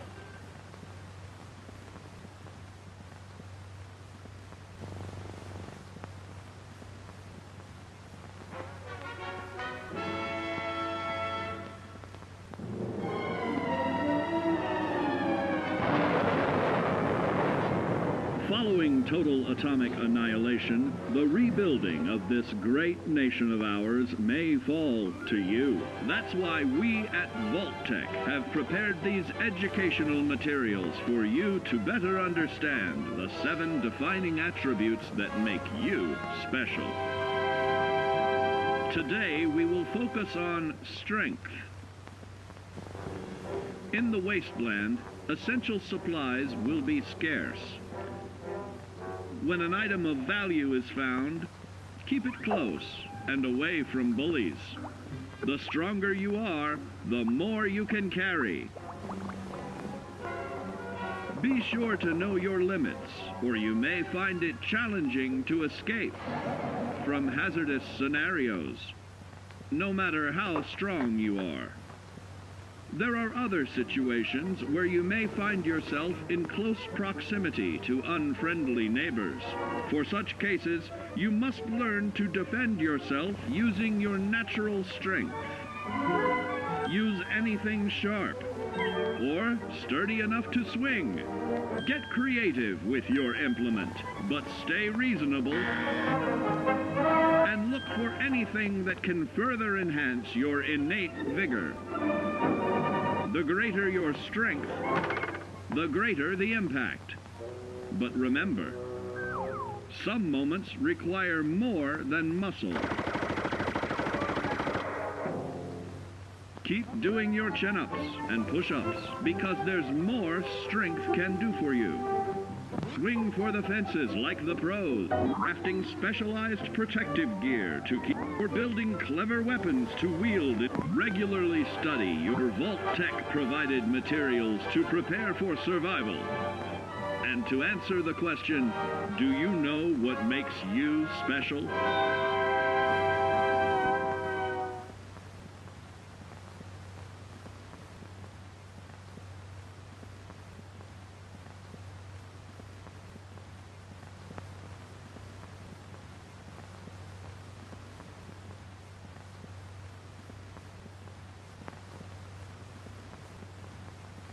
Okay, comrades. Hello, hello, hello. Welcome back. Get us into the game camera. And we'll see if we got everyone here. Hello, friends. We got Sam. Oops, let me see. Sorry about that. I had my audio muted for a second. Do we have everybody? I'm here if you can hear me. I can hear you. Okay. I'm here. That was my side. Sorry about that. And DK, I hear you. And Raven, we got you. At any point in time, it could be my side. Definitely understand. Is it still doing that weird stuff with alchemy now that we changed it, or is it behaving better? I'm hoping it's been behaving since we started playing. I messed around with some settings. Hopefully we're solid. Good. Okay, well, let's go ahead and continue. Sam, you were up when we left off here. Yes, I'm going to retreat back to Hills Bills. Okay. And I'm gonna say swap with me, and I'll pay an AP for that if it's like a minor action, if that's okay. Sure. What are you doing? Sorry, you're swapping. Yeah, swapping my rifle back. Sure. And she can take the combat shotgun. Yeah. And I'm gonna fire. Okay, go for it. This is about medium, right? Yes, yeah, that's about media, huh? Good question. Sam's down here. Sorry, everyone. Whoop. Let's show him. There we go. Ooh, 2. Great. Sounds like an AP back to the pool. And go ahead and calculate out that damage. Oh, nice. 2, 4, 6, 7 points of damage. And this one has no effects to it, though. No. Okay. So let's see where we hit him with this one. Right arm. Oh, yeah. Wow, we actually rolled the same thing. I didn't see it at the end of it, and then I rolled the same thing. So definitely the right arm. And I'll go ahead and he takes, 2 points of that damage. 2, 4, 6, 7. Yep. Damn, this guy's a toughie. Yeah. Can I yell at Alfred to retreat? Oh, for Alfred to retreat? Yeah. Sure. On his turn, he can try and retreat. All right, awesome. May need to remind me though on that one if he doesn't. And you can go ahead and process her turn, though she's in she's in medium range too with a close range weapon now. So I don't know if you want her to fire. We really didn't do anything with like bullets that she was firing either. But yeah, I don't think it really matters for her. So yeah, I can take some off of mine. Hardly the end of the world.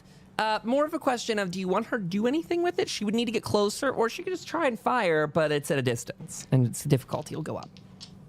Can she get, like, just within close range? Like, not as close as I was to it, but, Probably, a like, decent amount. we'd be saying for her to go up to about, here, about the bloody skeleton is about close range. Sorry. Can she rally? No, I don't think so. As a person, she's not really a companion. If she were a companion, I'd say probably yes, but she isn't a formal companion of yours technically, so probably not. She can fire it, but yeah, she doesn't have any real mechanism like that per se. Yeah, I'm sorry. I just thought about it. That's a good question. Have her chill. I'll probably have her chill because she's on death's door still. Yeah. So maybe she shouldn't get super close to him. I think one hit and she's dead. Probably perma-dead. About. Yeah, so maybe she just chills back. Probably a good idea. I don't know if he'd try and kill her because I would probably forget, but I do think she's probably at that. I think you healed her 8 HP maybe? And right now well, I guess he would maybe 2-shot her. I don't know. I don't even remember if she got all that back. It was 4. Oh, yeah, okay, he'll 1-shot her for sure.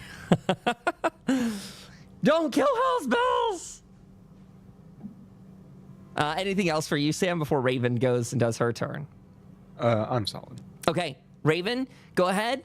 Jim, if you want to go ahead and queue up your attack too, you guys can both simultaneously go, just for the sake of time. Get through this fight. Okay, I load a poison arrow and see how he liked that. Okay, Raven, go for it. Do your thing. Right, she's going to try and determine if this does anything.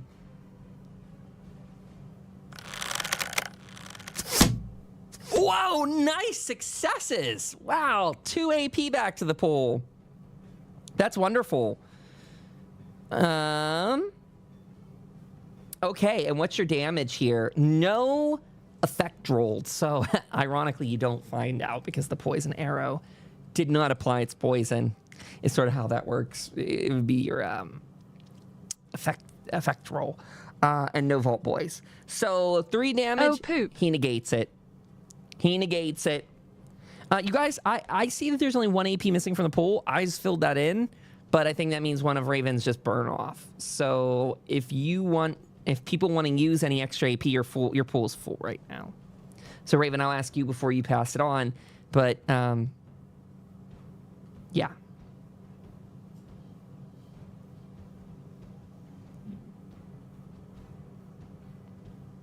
Okay, I load a normal in fire. Okay, go for it. 2 AP out of the pool. This is a difficulty increase of 1. Nice. Connects. How much damage do we do? Ugh, nothing. Those arrows, I don't know if the arrows are powerful enough to hurt him. Just as a warning for your ammunition, I don't know that they can even roll. You're rolling 4, so 2, 4, 6, 8. I mean, if it rolled all goods, it would on the combat, but ooh, those arrows, though, are not thick enough, not powerful enough to penetrate his hide. Jim, you are up. Son of Graham Cracker. That's right. TK, you're aiming and firing? Yes, I am. Go for it. I'm going to process Mr. Handy now, too, while you're doing that. Okay. Come on. You can re-roll 1. He's going in for a pincer attack, by the way. Waiting for my... He failed miserably. Don't worry, Master Jim, I'll get him for you. I'll hold him still with my pincer. And he completely misses. And almost entangles himself between the arms of the Wendigo. Oh. What do we do? I re-rolled and got a success. Nice. Should that be? You're not. Wait, that should be 2 successes actually. Yeah, that's 2 successes. Don't know why I didn't process that for you, but that rolling a 1 counts as 2. So put 1 back in the AP pool for you, and you can roll up damage on that.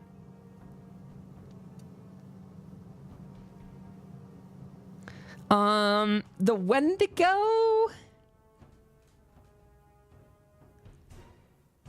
Oh, by the way, I didn't deal with the fact that Mac was technically stunned that turn.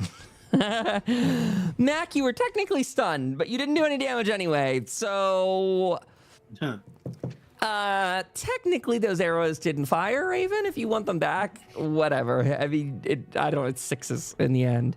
No damage from Jim either. He just negates. He shrugs it all. You guys are letting into him, and nothing. He's just taking this like a champ. Except it is his turn, and he's going to slash at Mr. Handy, Alfred, who is right there. He is the meat shield, and Wendigo is going for him. Oh, man. He got two crits on his. He got a 1 and a 4. So he definitely hits. And how much damage is he throwing? Uh-oh, my internet's being weird. Why is the internet being weird all of a sudden? Hello? Sorry out there, everybody, if the internet's being weird. This one computer says, I don't have any upload. Can all my friends still hear me? Yeah, I can hear you. Yes, I can hear you. Okay. Kenku, you okay? I paused him for a second. There we go. Sorry, chat. We had a little internet dip, but that happens. Tech time. So he had just done his thing. I need his damage. He's doing his claw attack, so he's rolling 5 combat dice. Put these off to the side. I need to get myself a dice tray. 4 damage, and that doesn't matter about the... Yeah, because that would hit people that are nearby, so that's nothing. I'm gonna check on Mr. Handy's. He may have some damage resistance actually that I haven't been calculating in. He's been hit about 3 times. I think he has a combat resistance, a damage resistance of 1. How am I going to do that? Am I going to check that right now? Let's see. He does. He has 1 to all. Okay, Mr. Handy, I'm giving you some HP back. I want to say he's been hit 3 times. About now. Seems about right to me. So I'm going to pop back. Going to cover up for my mistake there, everybody. So he was 8 health points. I guess I negate that all. Okay, he's just going to stay at 8 health points because that's what he took 3. So perfect. Mr. Handy's good. Didn't have to adjust anything. I'm counting it retroactively for him. So Sam, you're up, and you got Hell's Bells if you want her to fire or do anything like that. Remember, she can fire at a distance. It'll just be a difficulty increase for her. Okay, we'll try that. I'm going to aim and fire though. Okay. Hers is not good. 1 success, that connects. Do I re-roll that 1, the 17? Can I? You could. Do you need to? If you want to, you can. I mean, I could maybe, maybe. Oh, actually, no. Well, we have a lot of you AP. can get AP out of it. Well, that's true. Yeah. You could for that reason. Yeah, we have a lot of AP though. I don't want to risk it. Could be a complication. Too dangerous. That's a fair point.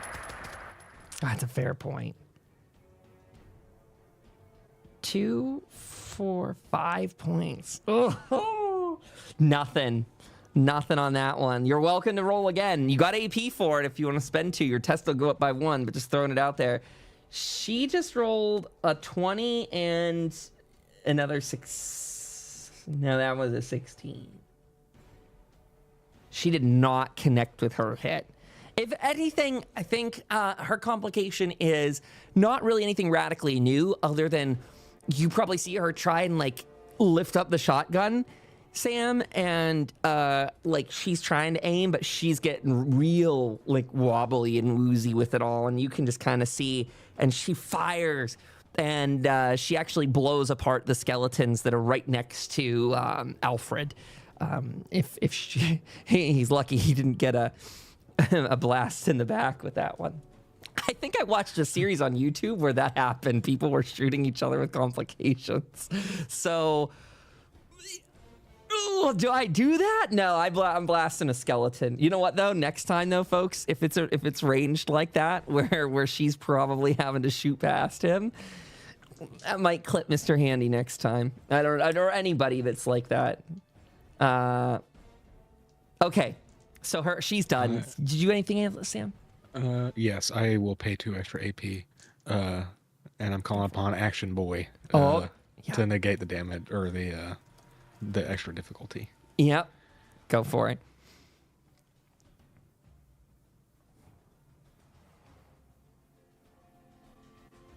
Success. That's true. Nice. What's that? 1, 2, 3, 4, 5, 6, 7. 7, and so that's 2 points of damage to the left leg. For the sake of you knowing, his health points remain around 50% here. He's rebuffed that much damage. In fact, I'll warn you guys, he's probably going to go on a little bit more of a rampage right now due to how long we've gone in the combat. So he's going to go into kill mode probably here in just a second. Meaning, I think he's going to probably just play a little more aggressively than he has been even. Your turn's up with Raven on deck and Jim following. Raven, buckle up. It's time for drastic actions, I would warn everybody. Okay. I use my quick action to swap to my hunting rifle and take aim for his chest. Okay. Got it. Your minor action to swap to hunting. Great. Shooting in the chest. That probably is using your ability there. This is a good reminder if people aren't calculating any perks in.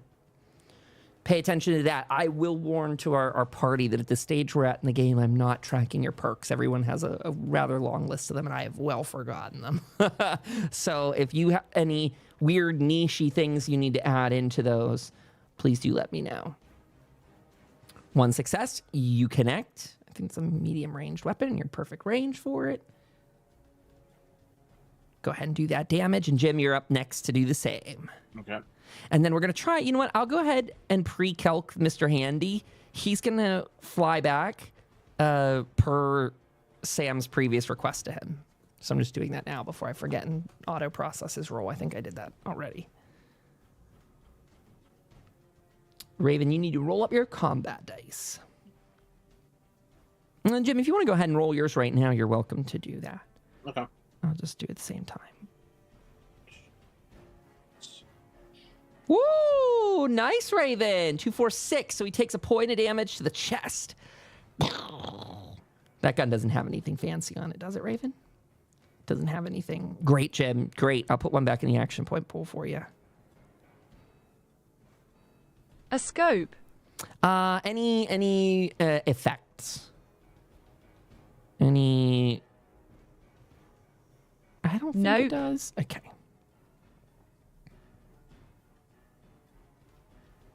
You took a point of damage from that? Yes. Can Alfred retreat this turn? Yeah, I already did. Yep.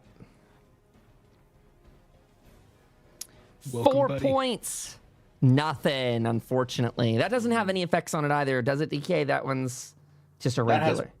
Well, the gun has piercing. Oh, it does. Okay. So 4 points of damage. You've taken down his armor by 4, but he's still got 1.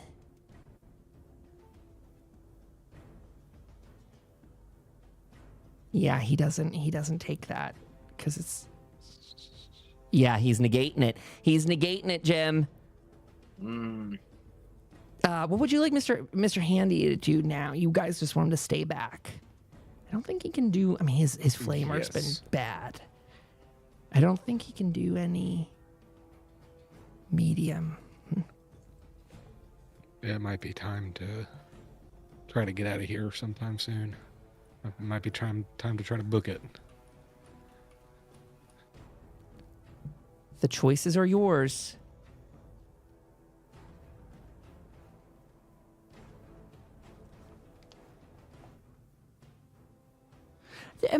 I'm just having a moment here. I'm not doing the piercing damage wrong, am I? When I say that to Jim with that 4?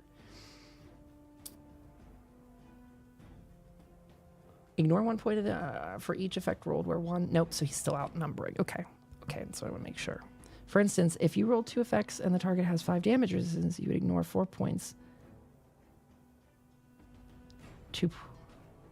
Oh, that's a different. Let's say you have a weapon with piercing. No. Shout out to Wolf on Twitch. Thank you for being here. Thank you, Wolf. How are ya? Love the Fallout series, and this game you're doing is so cool. Hey, Wolf. Thank you so much. Thanks for being here. Sorry, I'm having a mental moment as I am cross-checking myself just to make sure I did that correctly. Okay. So Mr. Handy's staying back. He could rally. He could rally on your team if you want Mr. Handy to rally. That would be cute. I don't know if you guys want him to.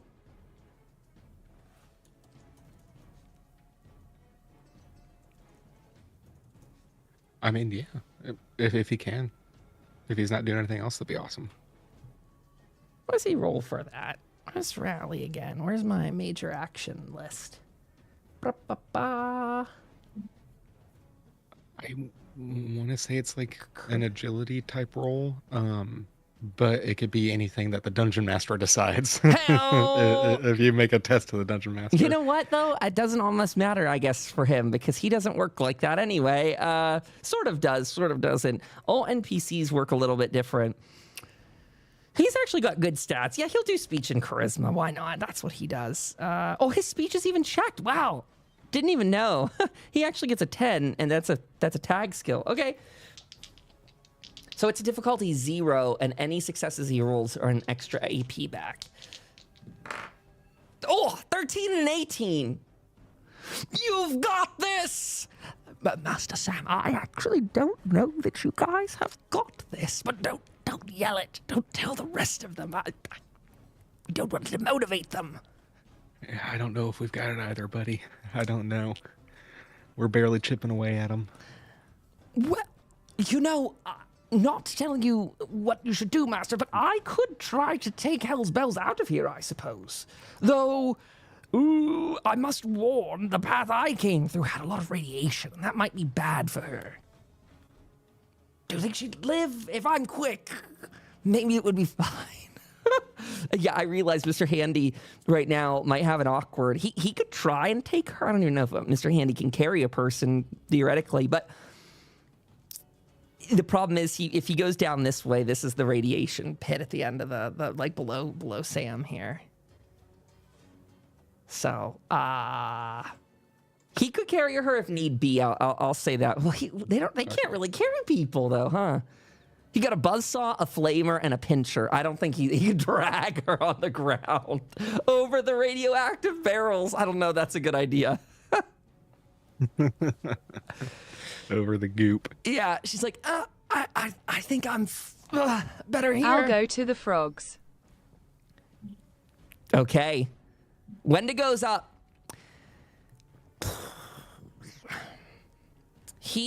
What's his injury? He's going to try and make his way over to Raven and Jim, but he's wounded. He has a leg injury. He can no longer take the sprint action, and the move action is now major. Okay, so he's going to use his major action to book it up the path here towards Raven and Jim, and you just sort of see him. He is just coming at you as bullets are hitting him from behind, as you know, and now he's just on his way. So that's it. That's his turn. I believe we're back to Sam already then. Okay, Sam, you're up.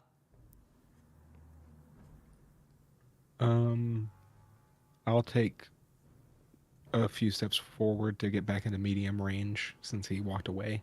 Sure. Yeah, that works. And I will fire. Is that good where I'm at, or do I need to get closer? Yeah, that's medium. You're fine. That's perfect. Let me get you back on the map here for everyone else. Yeah, thank you again, Wolf. I'm glad to have you here. This is so much fun. 1 AP back to your pool. Doing good work.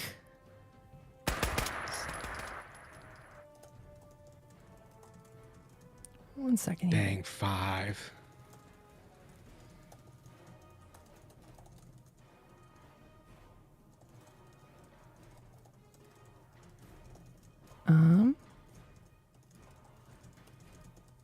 Okay, mathing, making myself a note for math. Okay, 5, and no piercing on this thing either. So, okay, good. I was also just double checking that I was rolling all this. To read out an explanation too about the piercing, just because again that's been bothering my low OCD mind. When an attack's damage is 4 or is less than equal to the damage resistance, be negated. The piercing value of 4 would reduce, his damage resistance to 4, but since the total damage is only 4, it's not enough to overcome even the reduced damage resistance. Okay.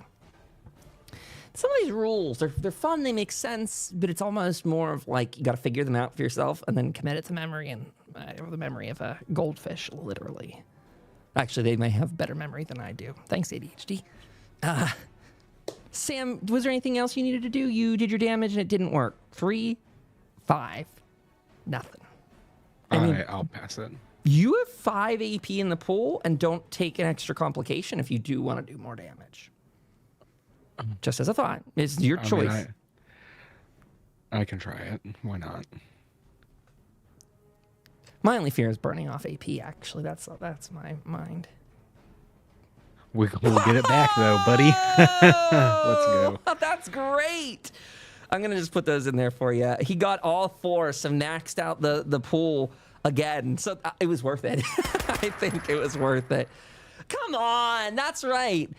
3, 4, 6. He takes at least 1 point of damage from this. They are up against a dreaded Wendigo who just fed on their friend. So he is a mad, rather healthy, robust Wendigo in his own lair. And I warn you guys, he's going to get feisty this round. He used his thing to move. So, okay. Take that point of damage from him. You want to go ahead and process her turn too, then she'll... we want her to fire?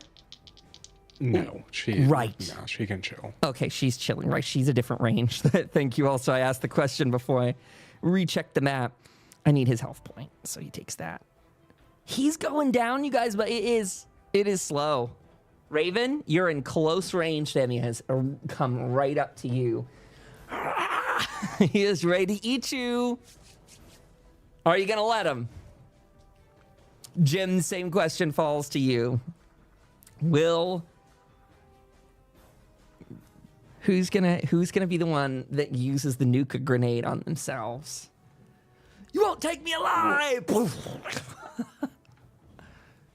And that was the day that Sam and that was the day that Mac Raven and DK had to reroll characters. The whole grotto.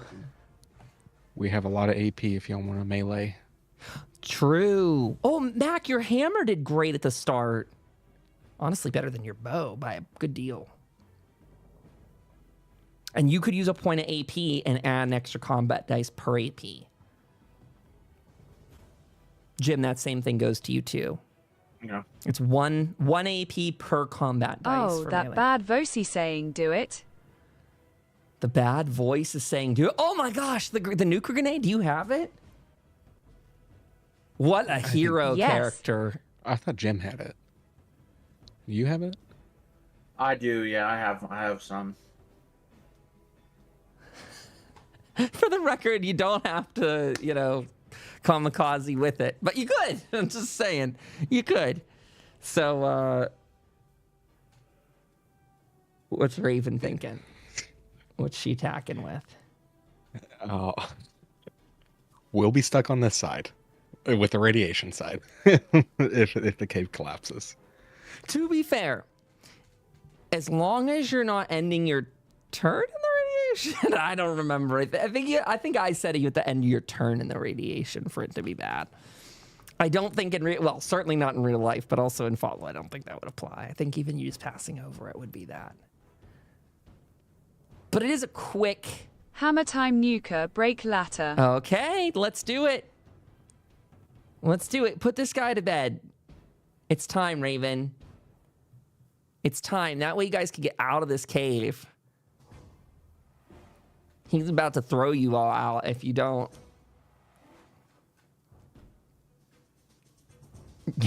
We call the mysterious stranger again. I don't think you rolled any chance to hit with that, but we'll take those damage numbers if you'd like, but you need to roll to hit here too. So, and it's just a difficulty of 1. By the way, if anyone at home has any questions about how the game works, happy to explain it. I'm a learning GM for this. My brain, again, is very small, so I have to check my rules a lot of the time. But we've digitized the rules. They're beautiful and accessible. We have a Notion that's all set up for it, and it works so well. I'm very happy with that effort and energy. And what else am I going to say? We've been playing for about a year, close to 1. And we've just taken it live now to Twitch, to YouTube, to podcasts, and all the rest. So go check those out. Can I re-roll the 20? Do you have an ability to re-roll a 20? If you aimed, you could. If you spend a luck point, you could. As long as you have a mechanism to re-roll that. There's also other ones that I might be a little harder for me to remember. Out of luck. Then, okay, so you go in, you carry out your attack, Raven. You've done 2, 4, 5 damage to him just for the sake of lore. Where do you hit him? Right in the torso. Clunk. And you know what's creepy about it, Raven, on this hit? You realize that at this stage, hitting into him is almost like hitting into a bee's hive. It's almost like a gross, papery almost feel as your hammer hits, but he doesn't even like notably react. The complication, I'm gonna say when you go in for that, Raven, he is going to... I'm trying to think of a good complication. I think it's probably something in relation to you stumbling and needing to, yeah, probably. I like minor action punishments for those complications. So we're just going to say this throws you into a prone position if you think that's acceptable. So Raven's character, you'll just need to use, I believe it's your minor action to stand back up on that next turn. Let me see.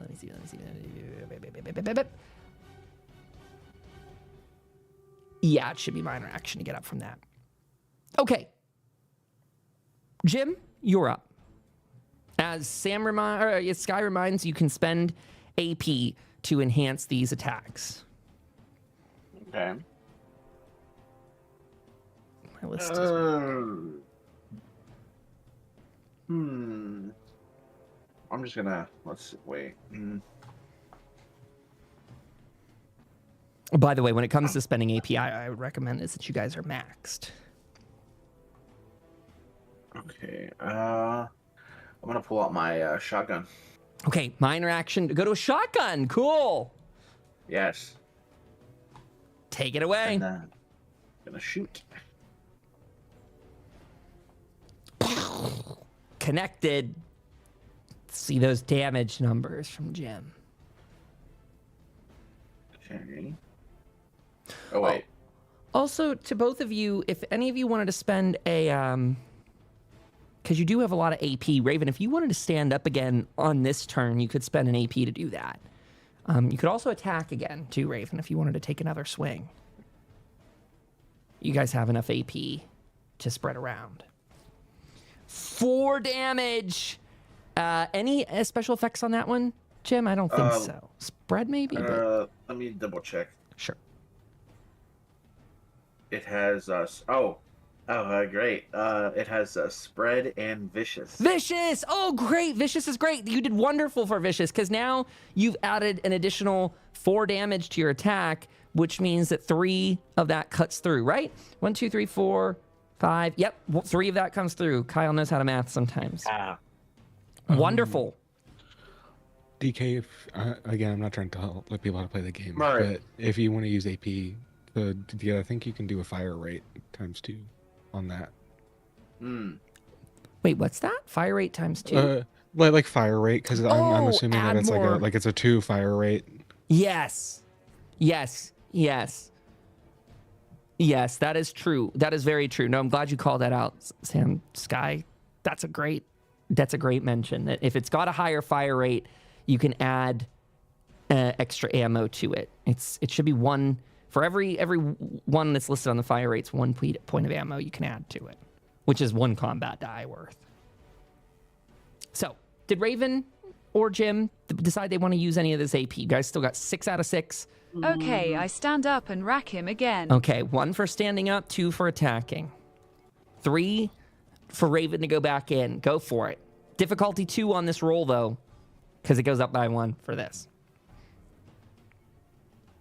Come on, big numbers. Oh, yes, cleared it. Okay, hit him. And remember, AP, you still have 3. I don't know if anyone wants to spend those. Ooh. 1, 2, 3, 4, 5, 6. 6. He takes 1 point of damage because I don't think that has any fancies on the hammer. I think it's just a regular old hammer. So he loses a health point. You guys don't want to know what his health is. Actually, it looks bad. He's nearing 25%. There's still 3 in the pool. If Jim wanted to do anything extra with it. No. What happened to my map? Hello? It's gone. Where'd my map go? Okay, hold on. I have to refresh my alchemy. My VTT abandoned me. There we go. The cave is collapsing. The cave has collapsed. They're all gone. Okay, it's back. But you guys are in for it. Raven, he's going after you, and then Jim, he's gonna go right after you too. So, because I'm gonna spend an AP of mine to do that. So Raven, he double connects, and then they get an AP back. He rolled a 2 and a 6, and then for Jim, he's 5 and 13. What's his number? 15. So again, he connects on that. He is going in. This is gonna hurt. Sorry.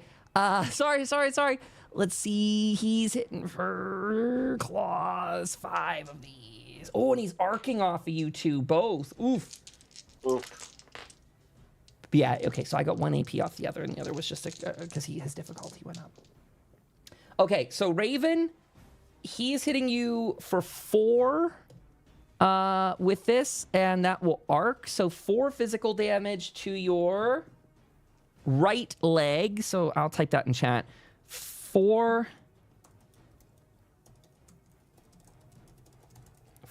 to max right leg. That damage arcs, which arcing, each effect rolled automatically hits 1 additional target within close range.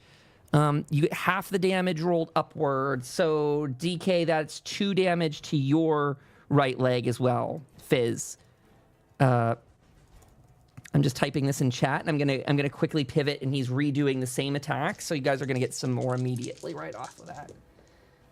He does 3 damage on the next one. This is the one he's doing directly at Jim, and he's going straight for your torso on that. So that means DK will have 3 fizz to DK torso, and that means if we have that, that's 2, because it goes upwards on this one, 2 fizz to Mac torso. Okay.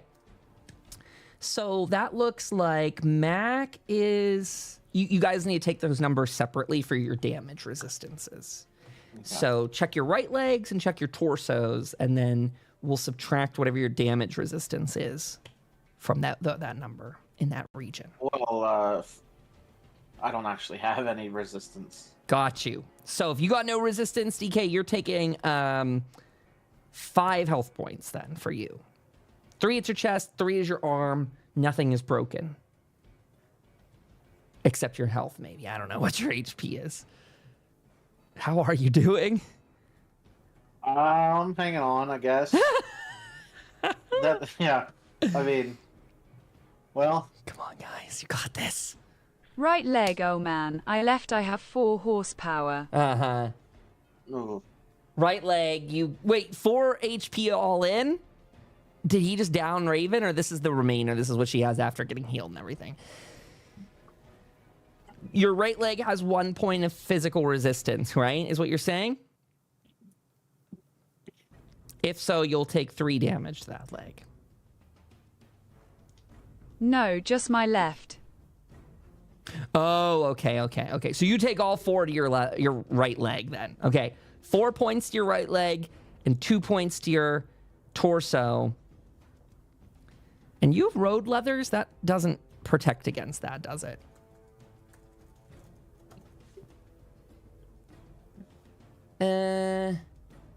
Arms, legs, torso. Yes, you have 1 damage resistance to your leg. So you take 3 damage from that. And what's it to the chest?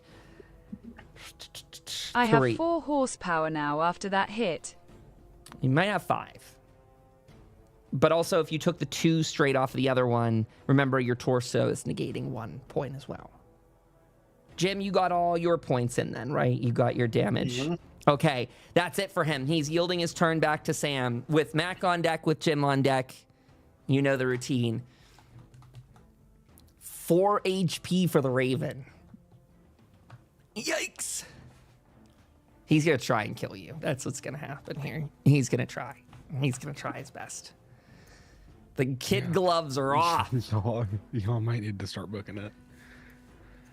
I am going to go back to Hill Bills. Okay. And I don't know what kind of state she's in, but I'd like to heal her up, like, if you can, like, move, like, enough to move at least. Oh yeah, you know what? If like, you do your major action, like heal with no without using any stim packs or anything on her, we'll say that gets her mobile. Her health points, yeah, we'll say she gets her 4 off of that as well if you succeed. Does that sound reasonable?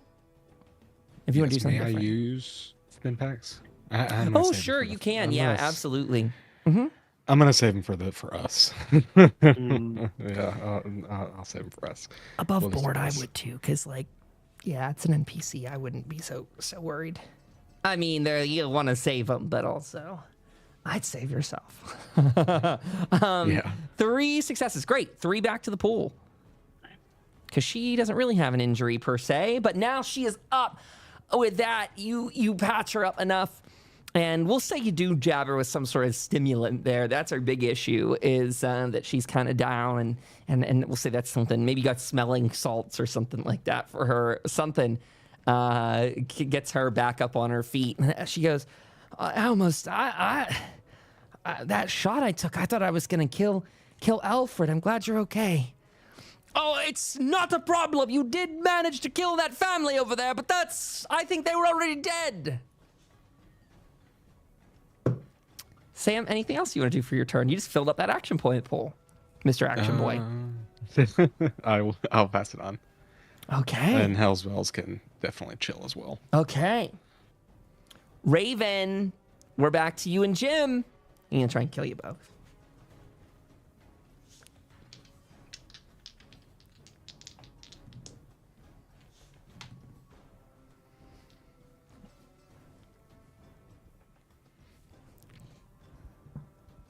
This is like Dark Souls, says Raven. Little I love moth it. buddy, we need you help, I pray, running away in fear. Oh gosh. Okay. So you're gonna okay, sure. So you're gonna use your sort of praying to the Mothman. Well, I will tell you, you could use your major and minor action to go that extra distance with sprinting. Like you could use your minor to go a zone. I think your sprint, takes you the major action. Like, I think it goes the whole other. Yeah, let's see. So sprint, you move 2 zones. Oh, okay. So you can move 3 zones in any turn. So she's going that way. Okay. I don't know why I thought you were gonna retreat into the further end. Okay. Oh God, Jim! Jim, use the grenade! No! Okay, so Raven, you used what, your minor action? That's probably still minor action there. You could go further with your sprint. Yes. Okay, you can fire your weapon if you want.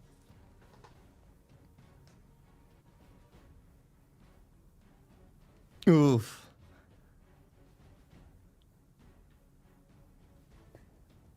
This is a heckin' tough combat, you guys. Didn't know the one to go had 5 damage resistance when I put him in here. He was a lore choice, not a... I turn and fire. Not a tactical choice. Okay, go for it. What are you shooting with? This is your rifle, hunting rifle. Blast him away, Raven. Good AP, by the way, off of Sam's heal. That's really great.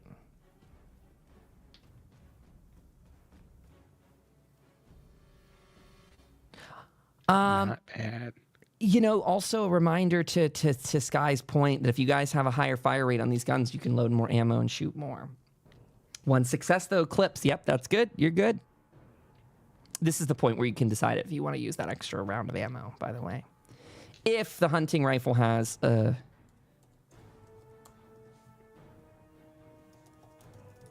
I'm checking because I don't remember. Fire rate of 0, so it does not take extra now. 3 damage. Nothing. Nothing, Raven. Didn't care. Jim, Mr. Handy, when to go? Andromeda High. Thanks for being here. How are you? Okay, well, Jim. Let's get Jim back. I yell, Jim, run. The hunting rifle has 6 base damage. Oh. There should be 2 more. Raven, why are you rolling them separate, by the way? You're not using the pre-gen gun. I'd stick to those as best you can. That's a good point that Sam's Sky's calling out. I would not recommend you use raw combat dice unless you have a specific reason to. Just out of letting it manage that stuff.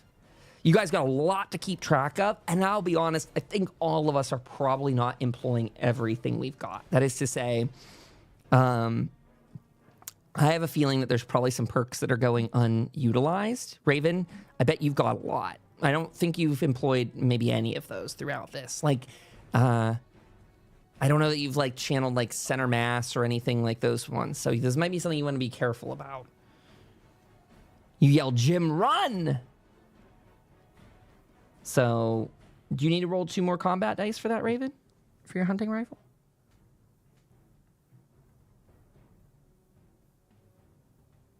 There you go. 2 more, but it didn't do it. Nothing. Nothing. Sorry, Jim. Apologies. Back to you. That was a good call. Healing is a minor, right? Should be your major action. And how are you healing? You're using your actual like you're doing a first aid action, or you're sticking yourself with a stim pack? Stim pack. That should be minor then. Yes, you're correct. Okay. So major, I will be running away. So here, let me just call out. So you could do your major action, which would let you use your healing perks on yourself, and then you could use your minor action to get 1 zone away. Unless you're trying to get... So yeah, there's 2 different ways to do it. You can focus more on healing, use your stim pack and your healing skill. That would be your major, and use your minor to flee. Or you could reverse that, and you could just stick yourself with a stim pack and use your major to get 2 zones away. I'd like to get 2 zones away. Okay, so minor action to stim pack yourself. If it's a regular stim pack, then it's 4 HP back immediately. Okay. And then you could go at least to where they are, but you'd be going further if you so wish to use your entirety of it. You could probably get to the very south side of this map if you choose to. Or, I mean, you could run further into the grotto too. And if you're running into the grotto, I would say that one probably takes you at least to that. You see where like you're almost right near the grass. You'd be in that like impasse right near the grass over there, which is coming back where you came. Heck yeah, Jim's going in. I love it. This is good, Jim. I like it. Okay. So I've yeah. So I'm now 7 HP instead of originally 3. So that's Bless. Good. Bless. And then I gotta just take away the stim pack. But yeah. And then yeah, that's my turn. Beautiful. The Wendigo is at medium range with you all over here, and he is going to target Sam with a scream. He is going to scream at you. He needs to hit under 15. He rolled a 3 and a 2. God, these dice are on fire on my side, which is not so great for our players. 3, 4, 5, 6 damage coming in. Sam, he hits you 2, 4, 6, 7 points. 2 of those are effects. So 2, 4, 6, 7. Yes, 7 points. This is going to hit, just so you know this to look for damage. Right leg is the major area that impacts because we're going to hit the ground. And this is going to result in a stun. And he has burst on this. So burst, the attacker may hit an additional target within close range for each effect rolled. It's going to be... hit an additional target, so his damage transfers. He does 7 to Jim. Oh, no, pardon. To Sam, to Raven, and to Mr. Handy. He's kicking 7 damage your way each. And that will hit your right legs. It's just a ground blast.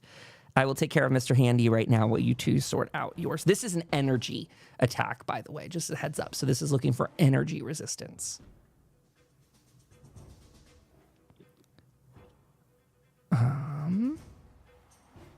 That's 6 to my leg. Does that mess me up? It does. That's a good call. Sorry, I hadn't got that far. Yeah, I guess everyone that gets hit in the leg that's taking more than 5 is going to have the fall prone effect. So I guess he like blasts, dude. He is so radically enraged that this blast just echoes through louder than ever before, knocking you prone to the ground. You may no longer take the sprint action, and the move action is now a major action for you until those damages are healed. Those are critical hits. He fucking let loose. That was just his normal scream attack, I promise. There's nothing fancy to it. He does that to Mr. Handy, too. I got to calculate him in. Sorry, gang. Let me do that real fast. 1 horsepower, left eye dead soon. God. No. No. This is a big boss fight, though, for what it's worth. Current point value. Not joking. Yeah, Mr. Handy's down to 2 HP, and his you see his jet starts it like starts to sputter, and he for even a second just crashes to the ground before it's able to sort of catch him again, and he begins to hover low. Sam, we're back to you, but you are stunned this turn, and so you don't have a normal action, but you can spend AP to take additional action. So no major, no minor, but you have the ability to spend AP from your pool to do any of the normals. You could heal yourself or them. Yes, I'm going to use 2 AP to heal. Go for it. Thank you for the raid. Welcome aboard. Can I use the stim pack? Sure, absolutely. So this will be 2 AP out of the pool for you to use. You're doing your full healing cycle, right? Yes. So healing the leg, using stim pack for health. So no health off heal, great, but health off of the stim pack. So 4 HP back. That is my guess. Yes. Perfect. Easy to remember as long as you got the 4 and the 4. I'll forget as soon as it changes. Okay. Yes. 2 successes. yes, 2 AP back into the pool. The very same cost that you... oh, wait, I'm sorry. 1 AP back in the pool because there was an injury. Well, wait. Yeah, you had the injury before this, correct. Sorry, the whole question we just asked about the stim pack thing was making me wonder. But yeah, one AP back for that. Now you're good. I will pay 1 AP to leave. I'm gonna walk. Is that possible? Sure, absolutely. All Yep, right. yep. You can go. Let's say you go to the edge of the map there, and we'll just put you right. Perfect. And I yell out, like, we need to get out of here. We need to go now. Okay, Raven, we're back to you. 1 HP, not joking. I love how she says not joking. Oh no. Come on, gang. How much health does he have left? But he's pretty low, but his damage resistance is killing you guys. That's the hard part here. Come on. Come on, Raven. You got a big bomb, right? Throw it. End him. For my sake. For your GM's sake. I don't want to be here for a 4th week next week. That's why I'm ready to kill you guys. Let's go. Oh, my God. We're not ended in here tonight. Well, let me put it this way. Sam, I have bottle cap mine. I could us. Have you ever been abducted? By Wendigo. I don't know if you can throw that towards him. I don't know what the range is on that. But if you want to try it, we're all at decent ways away from it.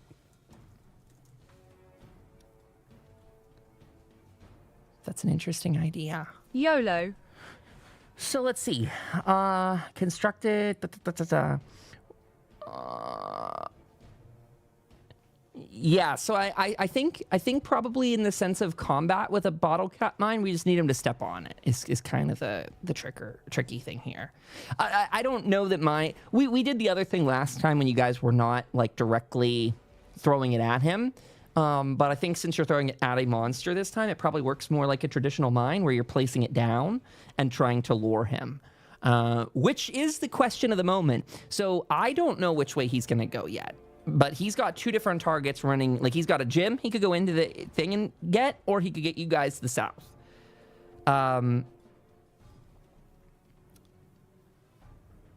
Raven, also as a reminder, this is still you being stunned this turn. So if you choose to use your mine, that'll just cost you probably 2 AP to put that down.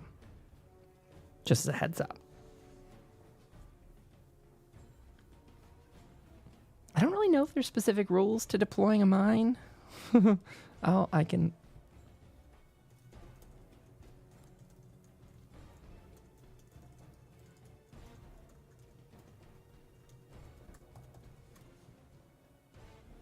Whoop. What you thinking, Raven? You're going to deploy it?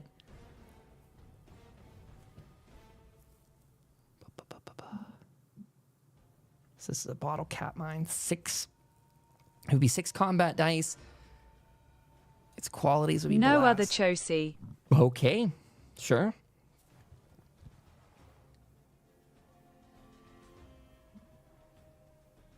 Okay, a warning. When you make an attack with a blast weapon, it doesn't choose a single target. Instead, it selects a single zone that you can see and make the appropriate skill to attack with basic difficulty of 2, adjusted for range as normal. If you succeed, every creature and other damageable targets in the zone suffer the weapon's damage. If you fail, your misplaced attack is less effective. Roll only half.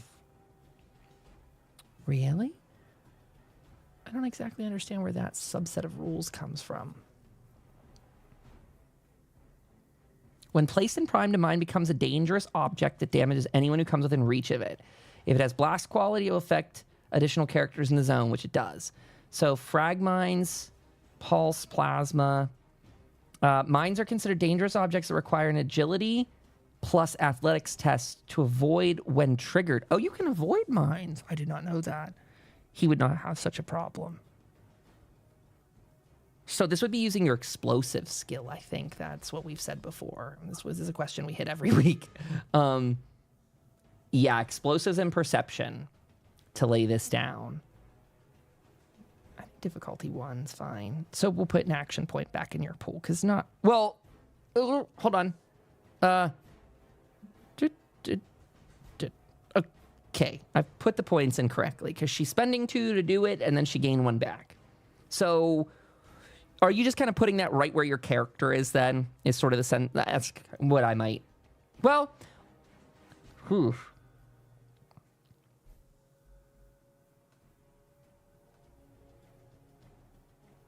If I were actually in a moment like this, I would want to deploy it at the bottleneck, but I don't think you're... I don't know that you got... Yeah, you could spend AP to do that. And it's sort of wherever you want to put it, Mac. You let me know. Where do you want to place that bottle cap mine? And we'll figure out what's going on.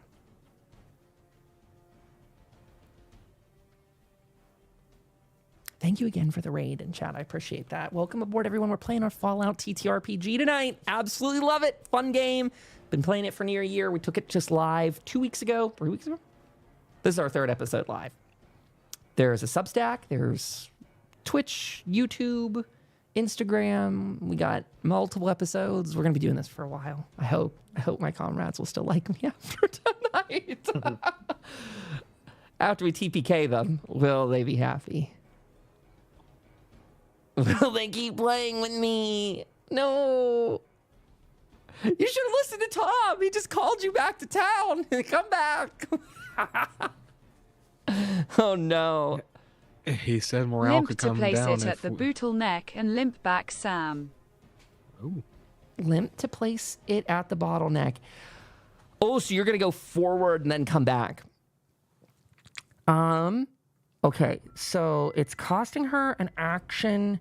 Yeah. So she's going to go up there and she's placing it down. So that's your minor action to get up that far. So that's one of these gone.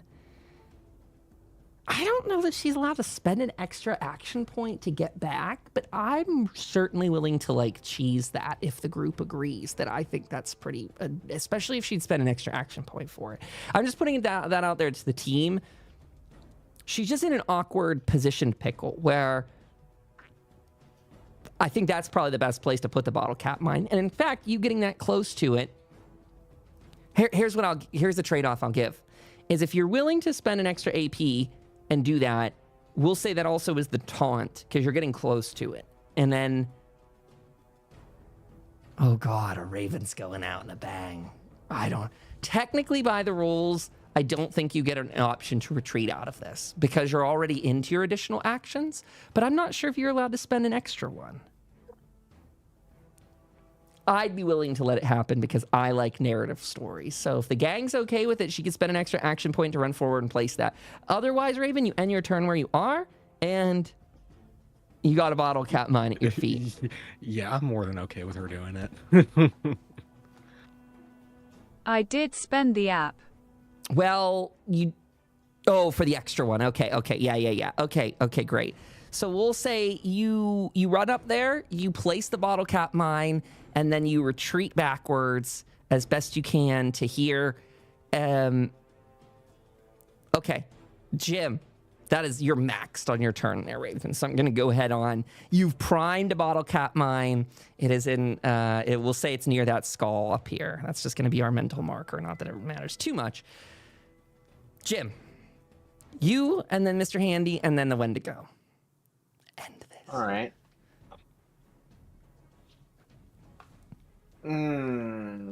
Let's see what I got here. Ooh. Yeah, this game's great, Varg. I love it. We got a whole world outside of this too. They're in a super cool grotto. Okay. I got an interesting thing here. Yeah. I will use, well, for the next turn, it's interesting, but for this turn, I will just go ahead and use a major, and I'll just... I don't think you got hit like we did. Yeah, he did not get hit with the thing. Sorry, what was that? Sorry, I'm just confused. What were you saying to Sky in relation to him spending extra AP? Yes. Yeah, that's true, Jim. If you were thinking that, you don't need to spend extra AP yourself. No. I'm just moving. Yeah, no, you're good. And then I'll end my turn here. Ooh. Oh no, Jim, you re-taunted it.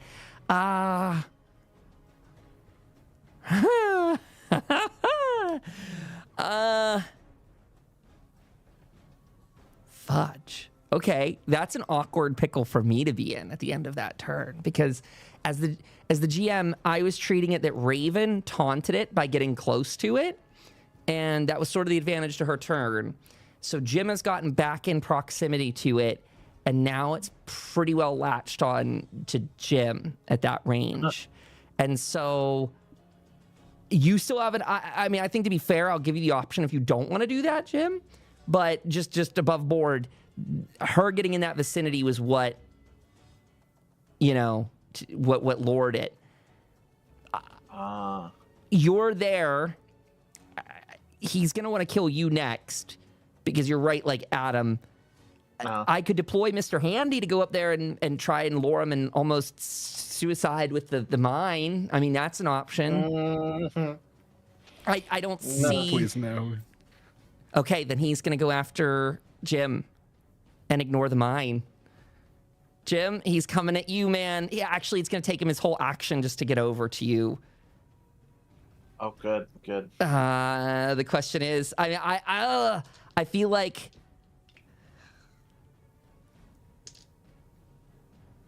Oh, he's going to spend an AP to attack. 5 and a 16. He connects. He's going to hit with claws. He's doing it because he would. He's doing it because you're there. He's going to do 5 physical damage, 5 combat dice worth of damage. He deals to Jim 3, 4, 5 points of damage that's physical to your right arm. 5 physical to the right arm. You don't have any resistance is what you said, right? No. Okay, so any object you're holding in that hand is dropped automatically. So if you got a weapon in there, it's probably dropped. The arm is broken or otherwise unable to move, and you cannot perform an action using that arm by itself or alongside your other arm. So any weapons that take 2 arms to use would now go up a difficulty, I believe that is. I didn't double check that rule, but I'm pretty sure it adds a difficulty to it. Your arm is considered injured, of course, from his critical attack. He is also now taunted to Jim, so he is not interested currently in the bottle cap mine location. Just as an above board warning to everyone, he's going to end his turn there and return it to Sam. The party needs him to go south. Goodbye, Jim. It was nice knowing you. Hey, in Scotland. Hello. Bumats, how you doing? Welcome aboard. Thank you for joining us. This is our Fallout 2D20 game, and it's lovely. I enjoy the heck out of it. Medicine and intelligence. You're healing Raven. Raven. It didn't work. It does, though. Wait. It should. She doesn't have an injury, right, Raven? Oh, I didn't pass at all. As long as she doesn't have an injury, you don't need to. It's a difficulty 0. Oh. Yep. Raven, you don't have an injury, right? I don't think she does. I think you've treated all her injuries in the past. No Bobo. No boo-boo. Okay, you're good. Yeah, you can go ahead and do that heal. That works. So that's 4 health back. 4 health to Raven.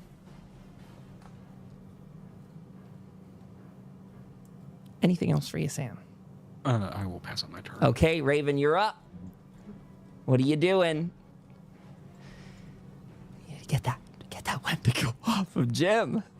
Yeah, I mean, if you might be able to hit it with your 308 that's got pretty long range. Can she get range on? It is right around a corner. Yeah. And I'm using a mapping right tool to do it too. Sorry, everybody at home. You can't see my mapping tool, but the alchemy has like a straight edged ruler in there. Specifically, like right behind this like outcropping of rock here that would mean that to hit him, you actually have to probably exit that hallway. Like meaning I think you'd have to get to the same like height they are. But that also means, just to be fair, you're gonna have to cross over your bottle cap, Brian, to get up there, which is a difficulty 2 agility and something test. I could look that up one more time. Yeah, and that will kill you. So I would probably just chill. This is gonna be a little bit of a pickle. Oh, go ahead, Sam. You go ahead. You talk. Again, Raven, I mean, not to tell you what to do, but if we can't find any solutions, we can always rally. We can tell Jim, you got this, Jim. You got it, buddy. That is true. You could rally. Everyone turns into cheerleaders. Kill him, Jim! Good luck, Jim. Good luck, man! Okay, you can roll... you could roll speech and charisma. You can roll a couple Raven things. out by. Okay, she's peacing out. Hi, Lou. Go lay down, buddy. We're not ready yet. We're almost. I think we're almost. We're somewhere. I'm not sure if we're done or not, but we're almost somewhere. Major actions. So its default is endurance plus survival if you want that one, Raven. Or you could do your speech and charisma. But either way, go ahead and roll that up. It's a difficulty 0. You're generating AP off of any successes. Yes, thank you, chat, for coming in. Let me put a link into our Substack. I should have done that. This is where we publish all the episodes throughout the week. And some bonus content, too.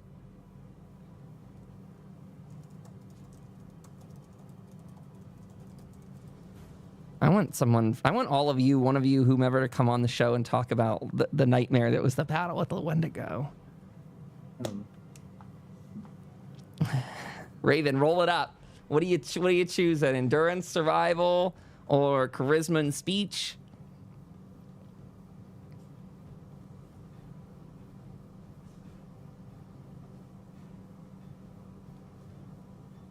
Oh, did she just roll it? Sorry. I missed that.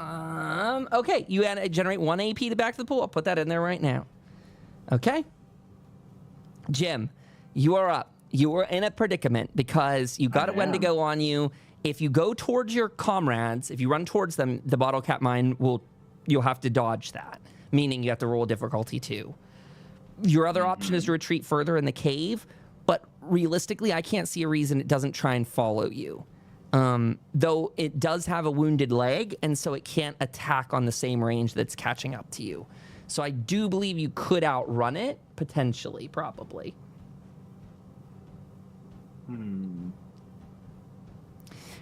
But I'll also add it's probably going to do a lot better in the dark than you are. Sorry, Sam. What? Oh, your gun is on the ground as well. That's true, and your arm's broken. Good call. Okay. I did say I had a special plan to try. I'm trying to figure out how I want to do this. You can take your time. I'm excited for it. Okay, all right. I'm just gonna go right in because, like, you know, the story. This is how it is. This is destiny. All right, I'm pulling out my acid soaker. Okay. And I'm trying to see if maybe the acid might actually do something to the thing. Okay, let me check the acid soaker here. Are acid soakers 1 or 2-handed weapons? It's inaccurate and it's debilitating. So I'm guessing that means it's a 1-handed weapon. Damage effects are breaking and persistent. Because I think it would tell us if it needed 2 hands. Difficulty of any tests. Sorry. What is this? The difficulty treating any tests with injuries inflicted by a debilitating weapon increased. Okay. When making an attack with an inaccurate weapon, you gain no benefit from aim action. Okay, so aim won't help you in this.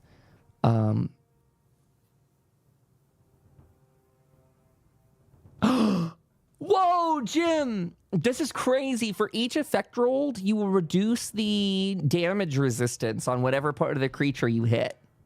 So, yeah. Okay. So, oh, wow, that's a blast from the past.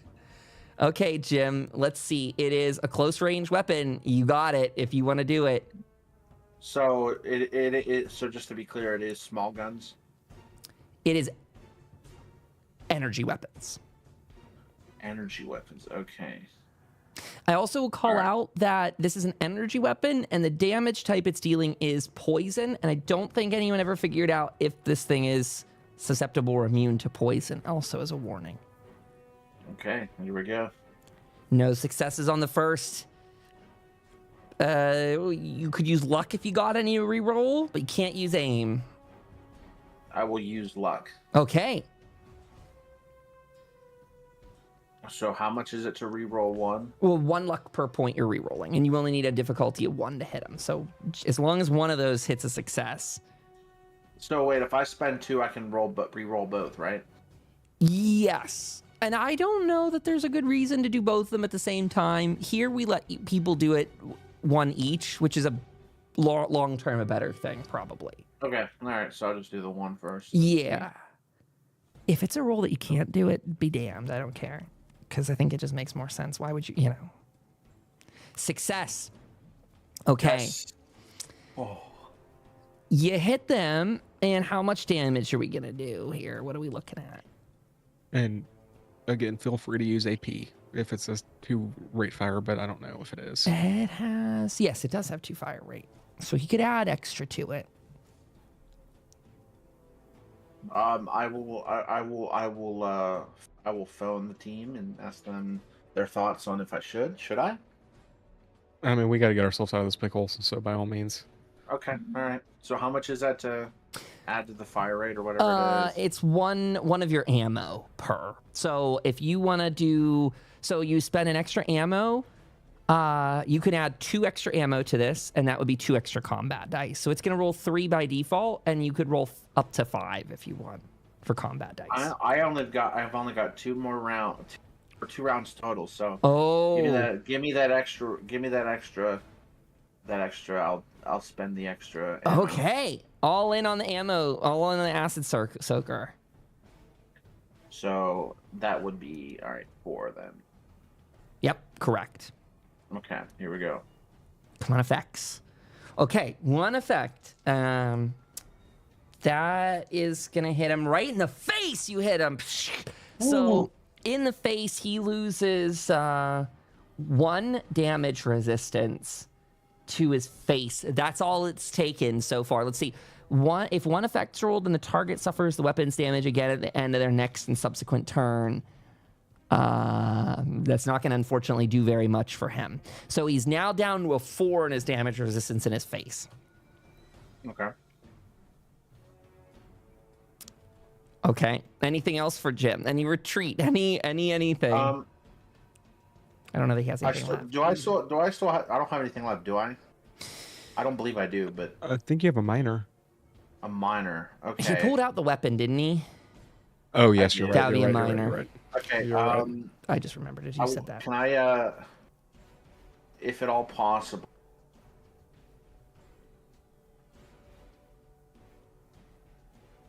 Sorry, if you asked the question, that didn't come through. I heard if it's possible. But... Oh, sorry. I would, if it's possible, I'd like to spend an AP to heal. Stim pack? Yeah, with a stim pack. Sure, absolutely. Yep, 1 AP. Stick that into you. Take that out of the pool right now. And if Jim's concluded, Mr. Handy's up. Gang, what do I do with Mr. Handy? Anything? Nothing? Could taunt with him? I don't know. You got a great strategy. You guys just got to implement it.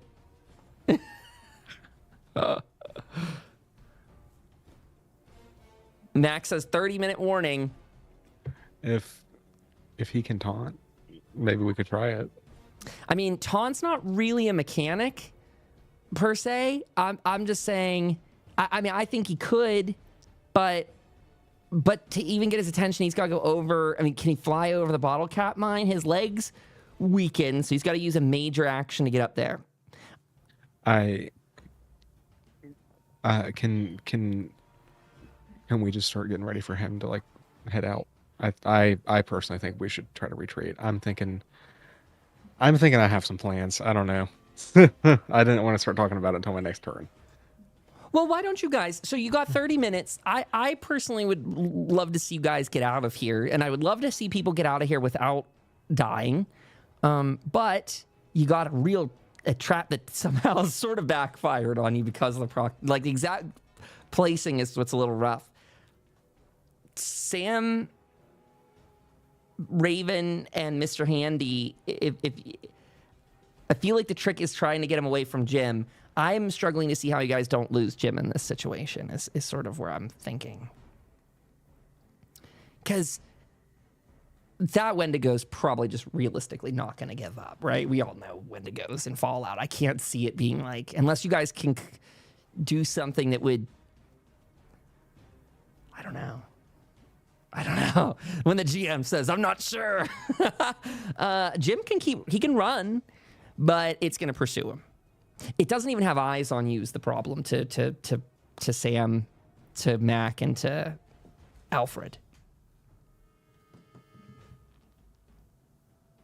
What's the team? You might want to talk about your idea, Sam. I don't know, and I'm not trying to put you on the spot, but you might. No, that's more than okay. Because he's going to come out next.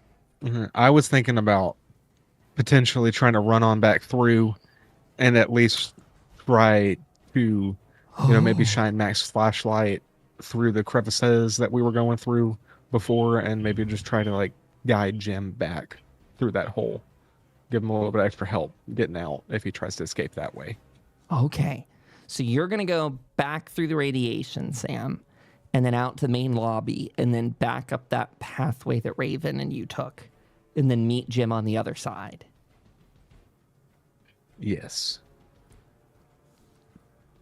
I think that's reasonable.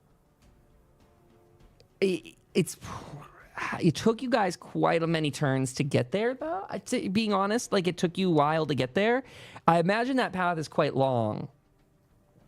It would probably take you about, I think 2 turns to get there would probably be pressing your luck.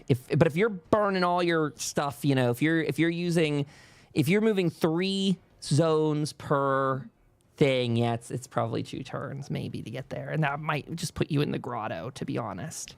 That's a long distance. Yeah, for sure. I just, bad plan.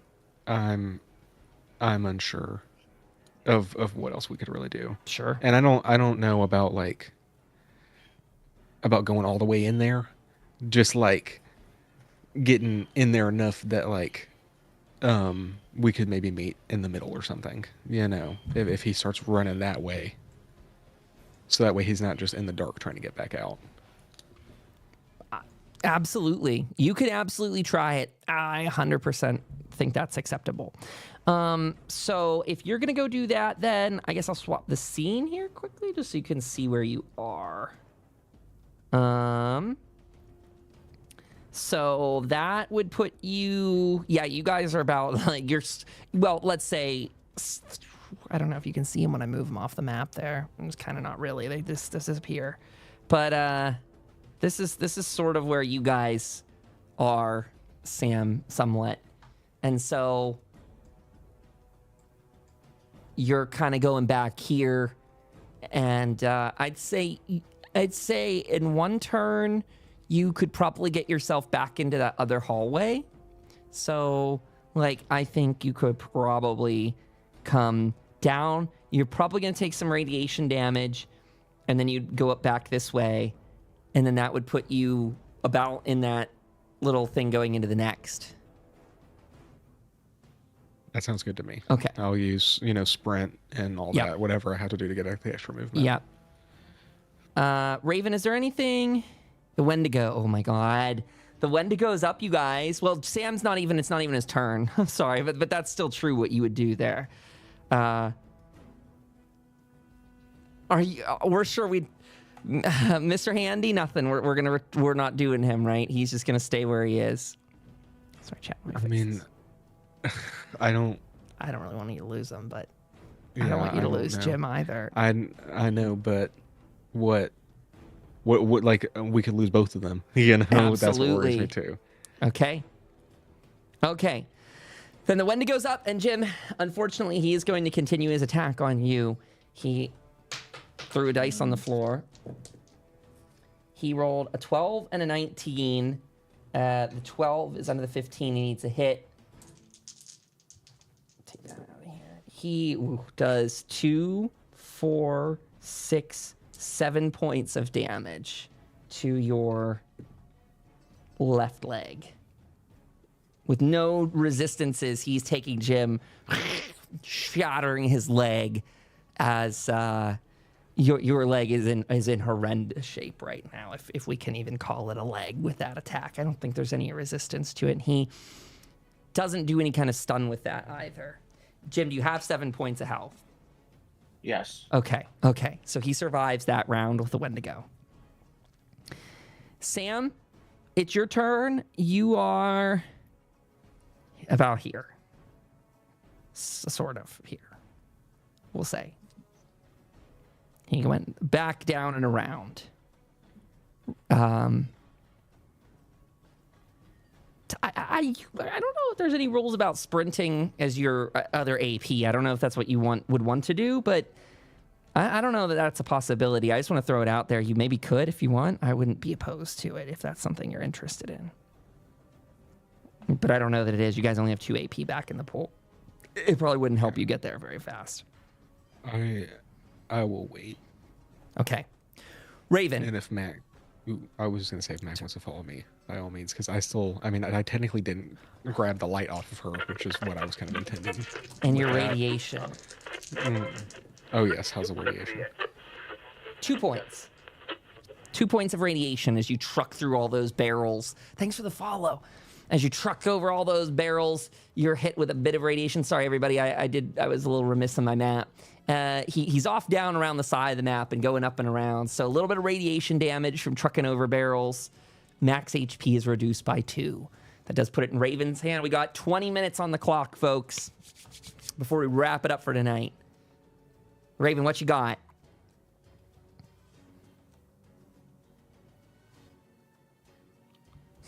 Sort of part of the problem is like trying to even like again taunt the guy. He's too locked on it. In fact, can the Wendigo eat Jim? If undisturbed, the Wendigo will attempt to consume its prey as a major action. It inflicts an immediate injury on a dying humanoid character within reach, and the character must immediately make an endurance plus survival test to avoid. A Wendigo will not do this ability if it has been attacked this turn or if there is an enemy within close range. So I think you have to be dying for that to happen. Okay. He's going to eat Jim if he knocks Jim unconscious and he doesn't get hit with an attack in the same round.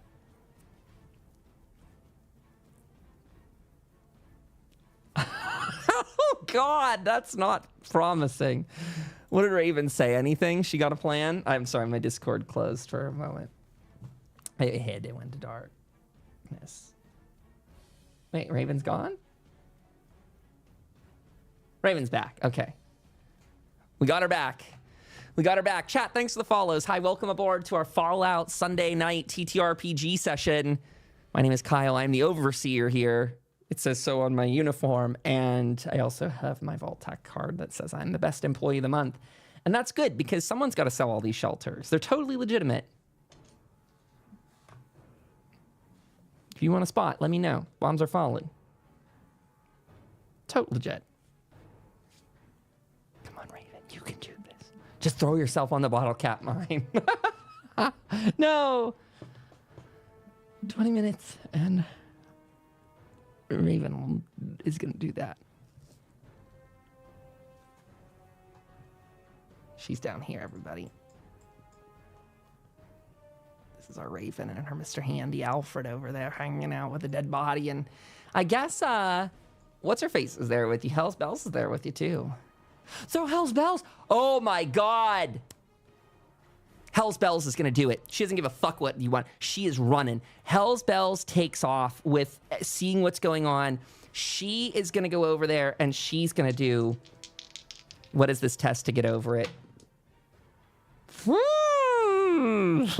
Can she use an AP to reroll? How does that work? She has luck. She can reroll one, right? I think that passes. Let me see. Let me make sure.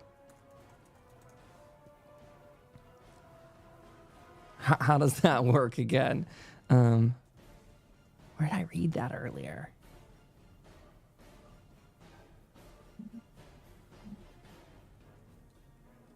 Raven, you got any ideas?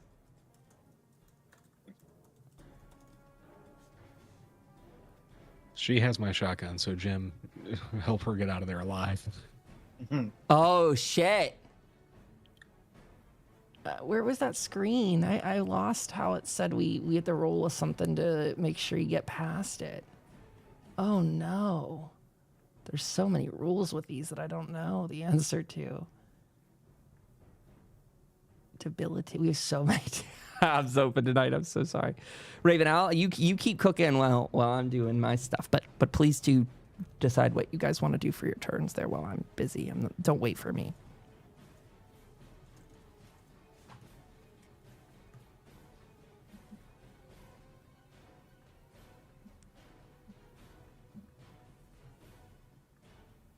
Okay, I have flare and bottle bourbon. I use the app to jump the mine and run to Jim in blaze of glory yelling Mothman, holy light. Oh, shit. Okay. A difficulty 2 agility and athletics test. So Hell's Bells sees this like kind of chaos, sees that Sam retreated back that way, and you know, she just kind of gets ready to book it forward, but it seems, I think Raven's pushing you, maybe kind of pushes her aside. You lit the flare, and now you need to do a difficulty 2 agility and athletics test. Oh, great. Wonderful. With ease, especially as she's the one that planted it. Oops, that's 1 AP back in the pool. Raven quickly jumps over that mine, knowing exactly where it is, being able to easily see that. Where are you going here? You're going to use your sprint action on this, probably, because looking how far you are, it might be every bit of your action to get up here. Let's see. That would be 1 zone, and this is 2 zones. So you have an option here where you could either... You could get there and have your major action available, and you would have sprinted once and then use an AP again. And then yeah, you're up here with sprint, though. Or are you... So your choice whether you want to burn an AP to get up this far. But you can do that. You can get here. You're moving 2 zones to get here. Okay. And you want your major action? Well, it's all about if you want to use a major action this turn. But it might be good if you're going to... Oh, God. If you're... You probably want to use a major action. Hit him with a... Is your hammer still out? No, your gun's out. You have your other one out, don't you? Jim's gun's on the floor, too. Just as a reminder, whatever gun that was, Jim dropped. I forget what you were holding before the acid soaker. His head has 1 less damage resistance on it.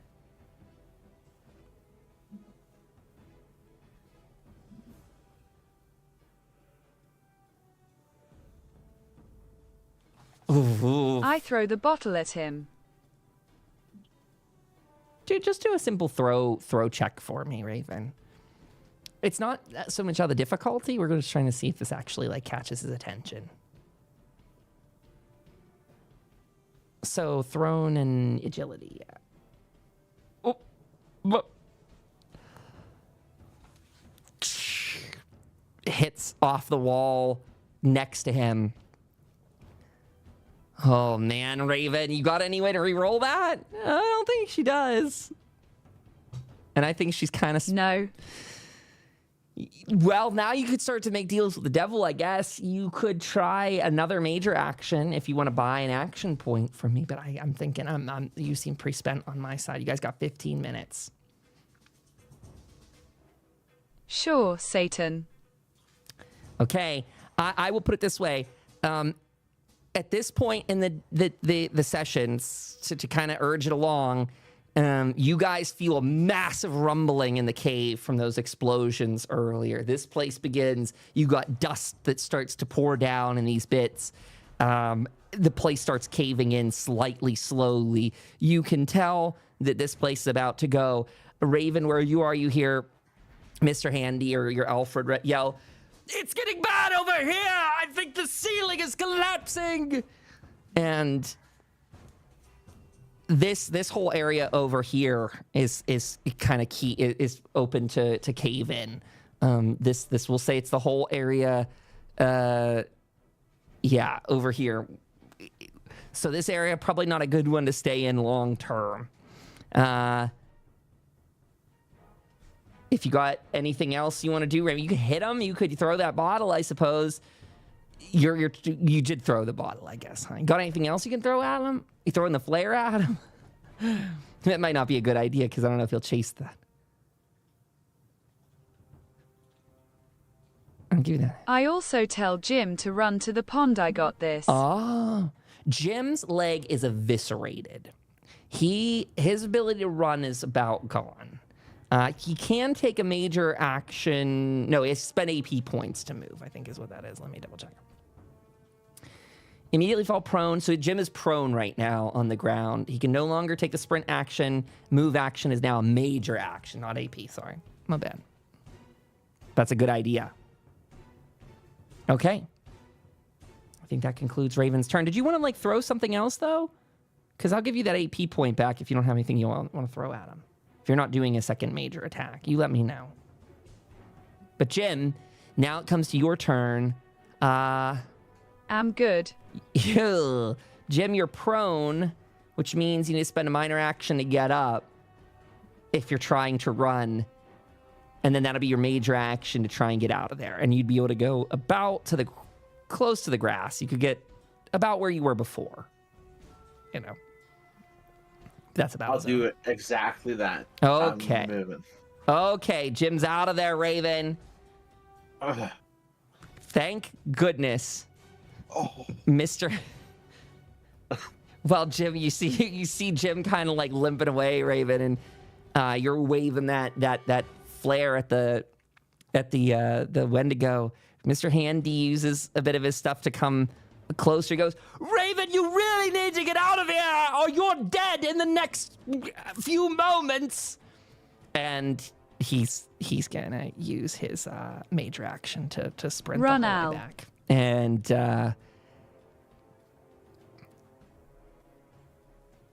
yeah. Okay. The Wendigo is up. Oh my God, Raven,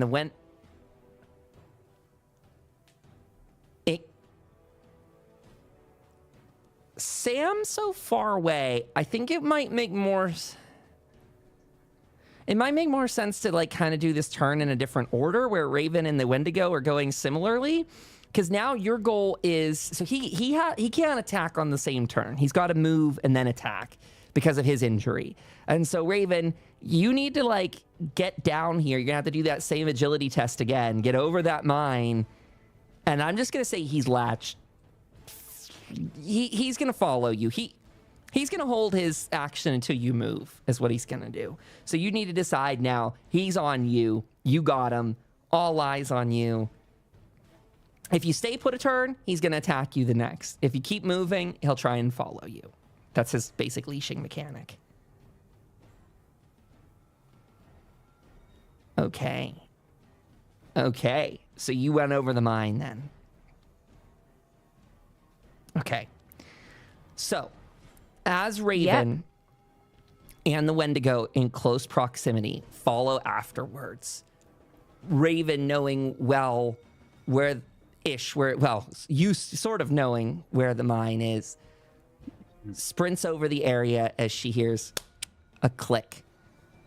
And underneath of her, with the Wendigo in exact tow, the bottle cap mine explodes. It does 6 combat dice worth of damage. Why don't you go ahead and do the honors and roll that up for us? 6 combat dice worth of blast damage.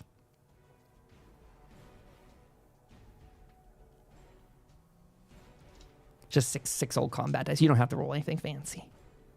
Okay. So with that, 2, 4, 5, 6, 7, 8. With that, Raven takes 8 damage explosive, and so does the Wendigo. The Wendigo, all that Jim and Sam hear echo through the cave is a massive explosion that rocks the place again. Dust shoots out of various corridors as you hear this piercing, horrific scream as the Wendigo burns in a pile, almost still trying to crawl out of flame and of debris falling upon them both. Raven, do you have any health left? I don't know what your health was. 2, 4, 6, 8 damage. This is physical damage. So I had 5 horsepower. Okay. So with that, Raven is in a state of dying, which we've not done before. And we'll kind of look into this and see where we stand. So Raven is dying when a character's health is reduced to 0, which it's technically something like -3. They suffer an injury to the location struck. This would be your legs. And they fall prone and start dying. If they suffer a critical hit and are reduced to 0 HP, they suffer 2 injuries, 1 for the crit and 1 for being... You definitely scored a crit. So you have 2 injuries from this. While they're dying, they're unconscious. They can't recover HP from first aid actions and cannot take any actions. Furthermore, at the start of each of your turns, while they're dying, you must attempt endurance and survival with a difficulty equal to the number of injuries. If they suffer. Okay. So, comrades, at this sort of junction in the night, the Wendigo is dead. It has screamed its last scream. Jim is in really terrible shape. Sam is a distance away. I would like to take us out of combat orientation here, but I technically can't. Now comes the question of, can she be saved?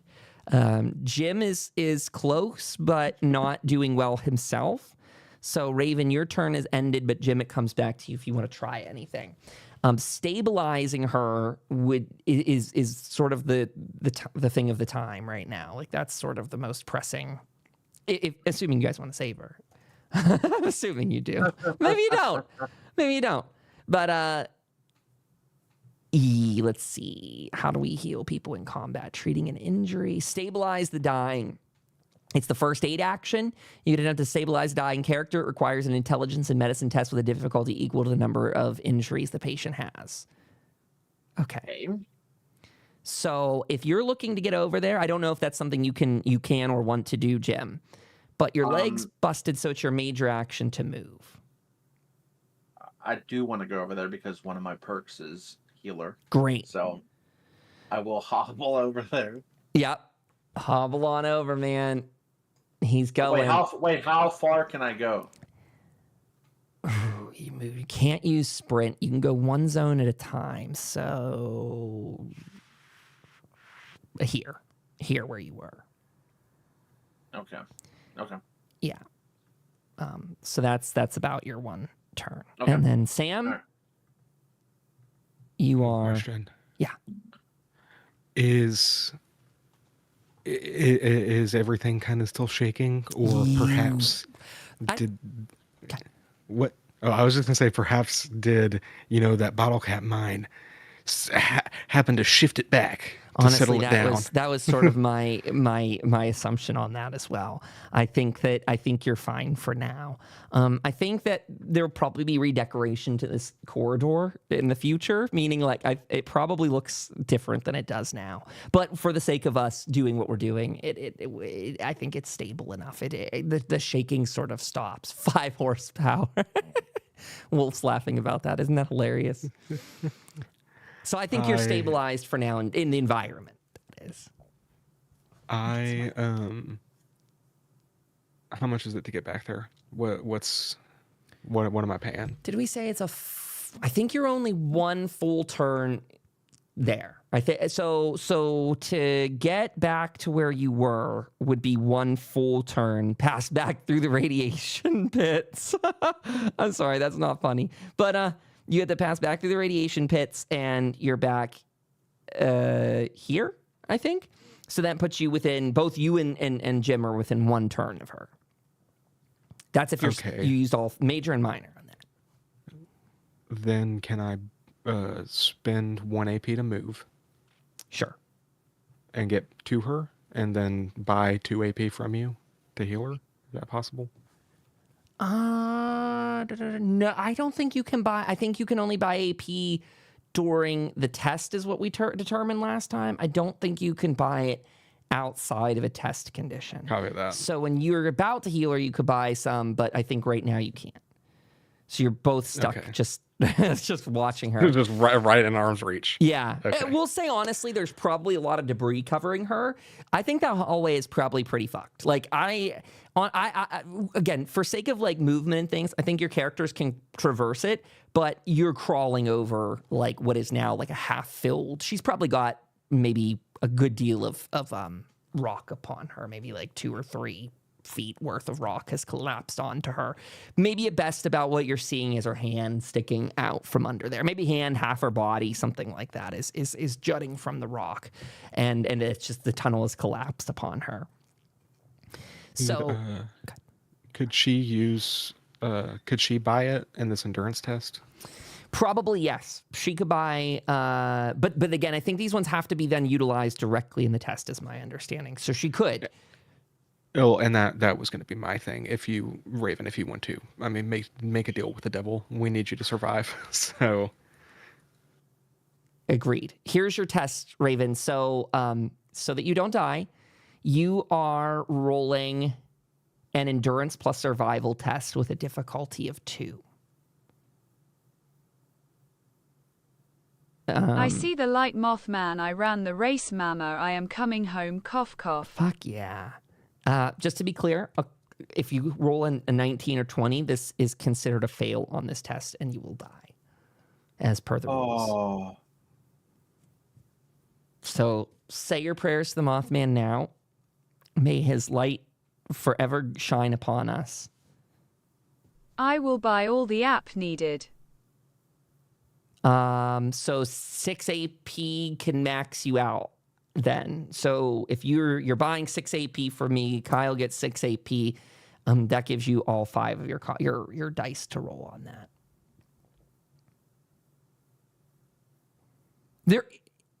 Yeah.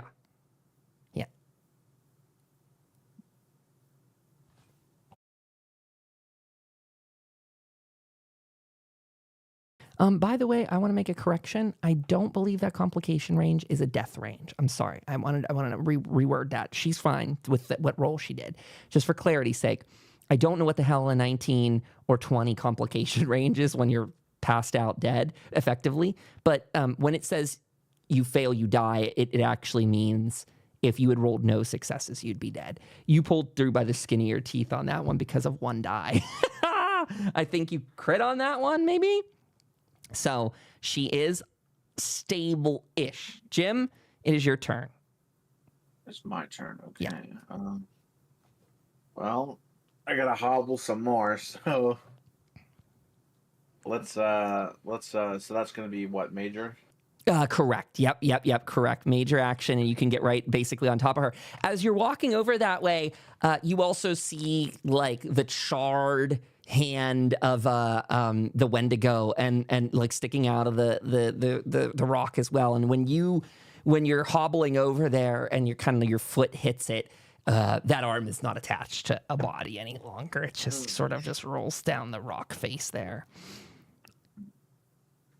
I don't know that you can do a heal on her this round, but you...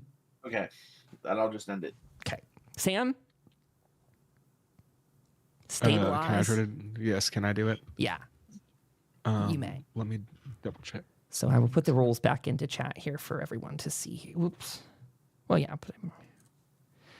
Okay. I have 1 stem back left.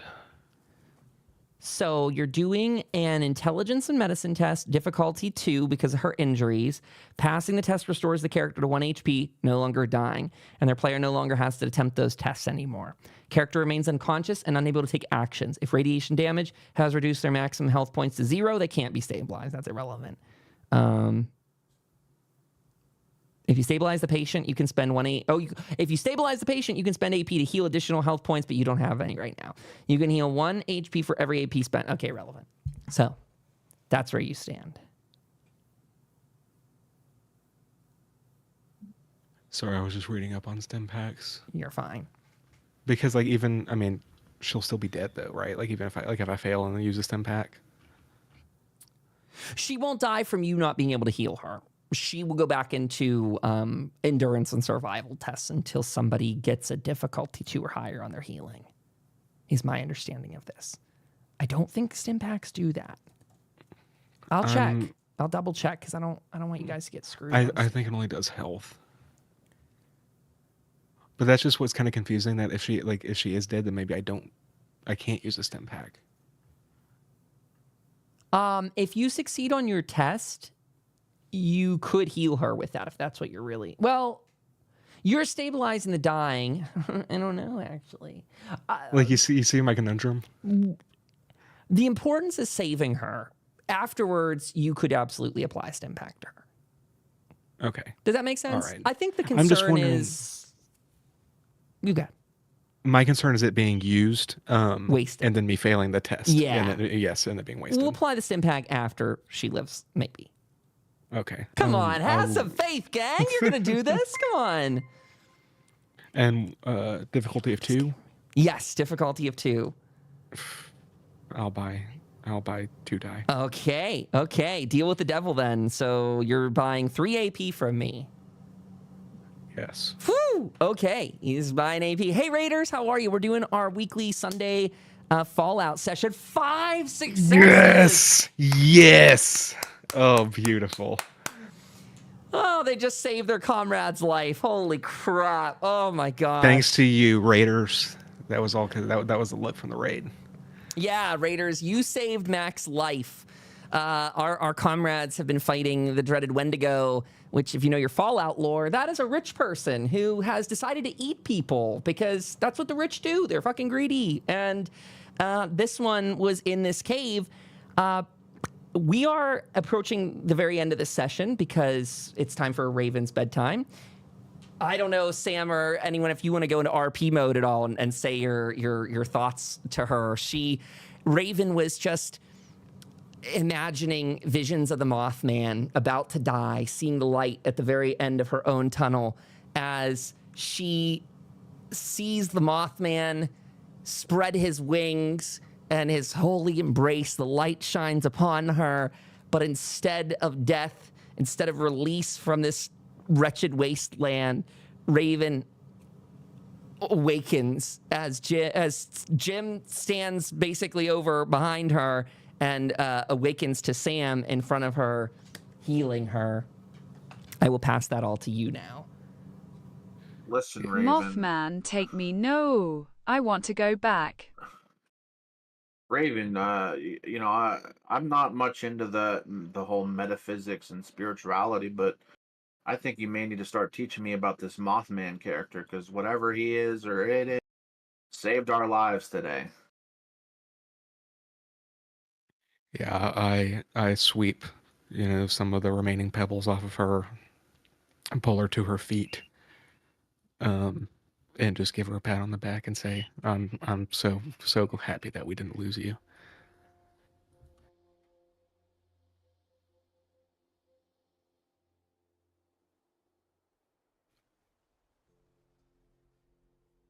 Mothman, I want.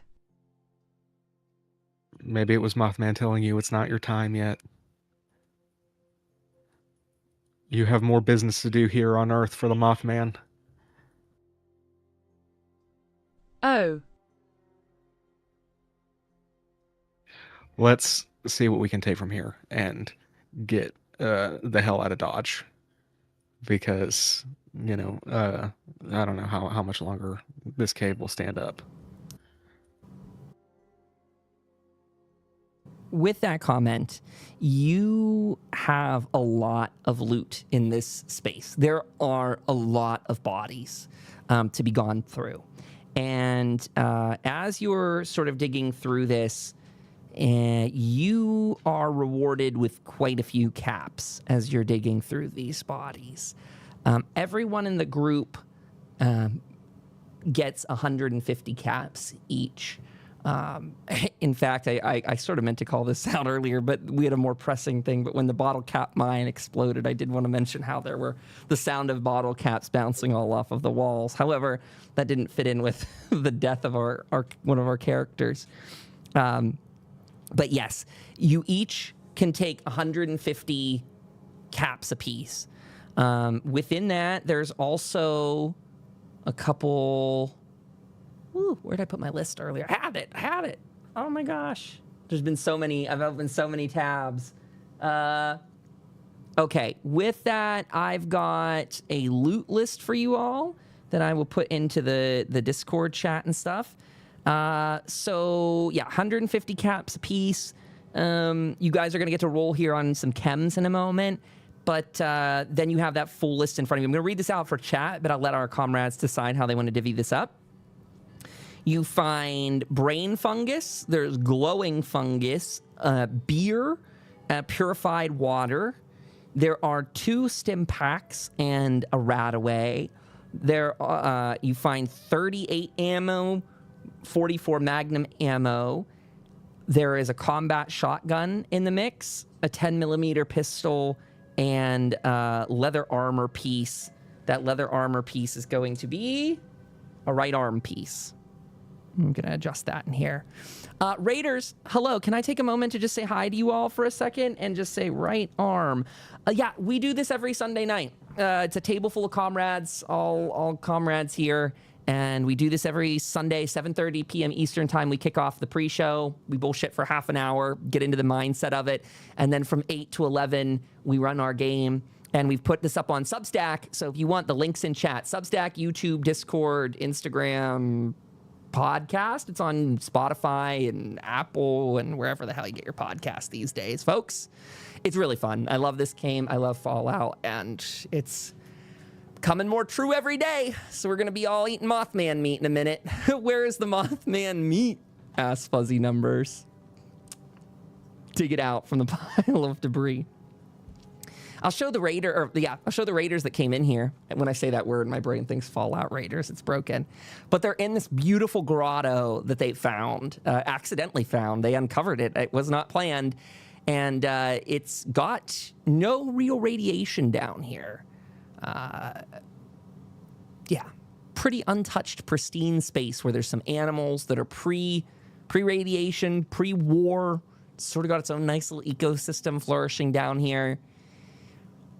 For the sake of defensibility of this cave, I also want to point out, because you guys addressed that you were interested in having this place as your own grotto or something before, with the explosion to this hallway, the place that you guys are now would be very easy to sort of barricade off, just for the sake of like RP, or I don't know that would matter in the future. If you put a settlement here or something, that might be more specific. But just for the sake of it, this hallway is pretty caved in. Also, there's radiation in front of it, so this would be a pretty defensible path. Just calling out. Anything, you guys want to go through more things with the loot? You want to do the rest of those rolls tonight? Or you want to save those for next time? I think if Mac needs to leave, that's up to her. I mean, really, she's the one who rolls for that stuff. Not to pin that all on her. Oh. I don't remember that, but that's fair. The loot rolls? Is it like a specific roll, or is it like the survival roll? Oh no! This is just you rolling how many things of ammo you get.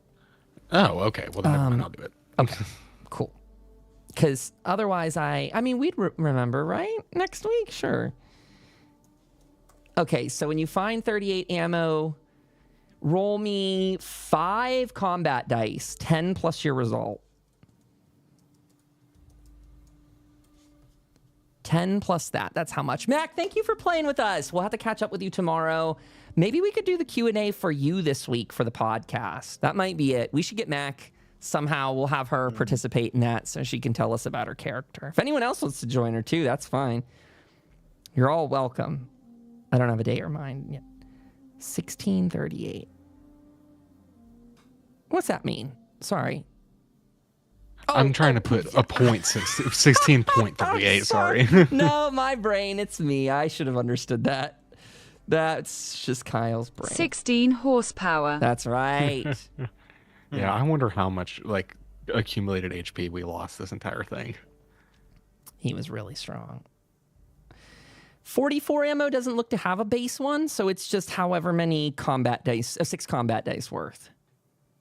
Oh, sorry. That's me. No, ignore that. I read the wrong. Oh, it's my brain's cooked. 2 combat dice, pardon me. It's 4 plus 2. Ignore the 6. I pulled up the gun and looked at that, and I was like, oh. So 5. 13, 12, you're right. So 5, okay. A roll on the chems table. Let me go to the chems table. You guys have extra AP out there, but I don't know that you really want to. I mean, you could spend it on loot here if you want. We'll say next time. If it's cool. Yeah. Oops, sorry, I was going to say if it's cool with y'all, I'd like that 44 ammo. That's fine. Yeah. I know, puppy, we're going to leave soon, too. It's almost time. Chems. Okay. Where's the chems loot table? Where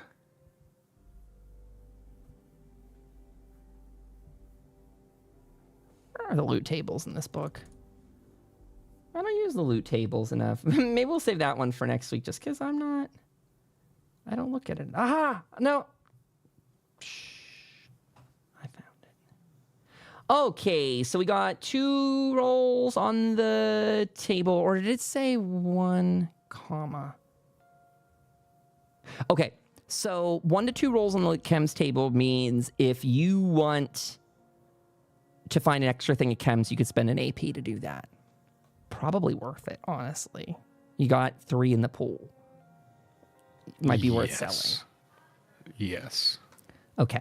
So 2 d20s are rolled. You're gonna... Okay. So 3 and a 5 is an 8. So 1 RadAway. That's good.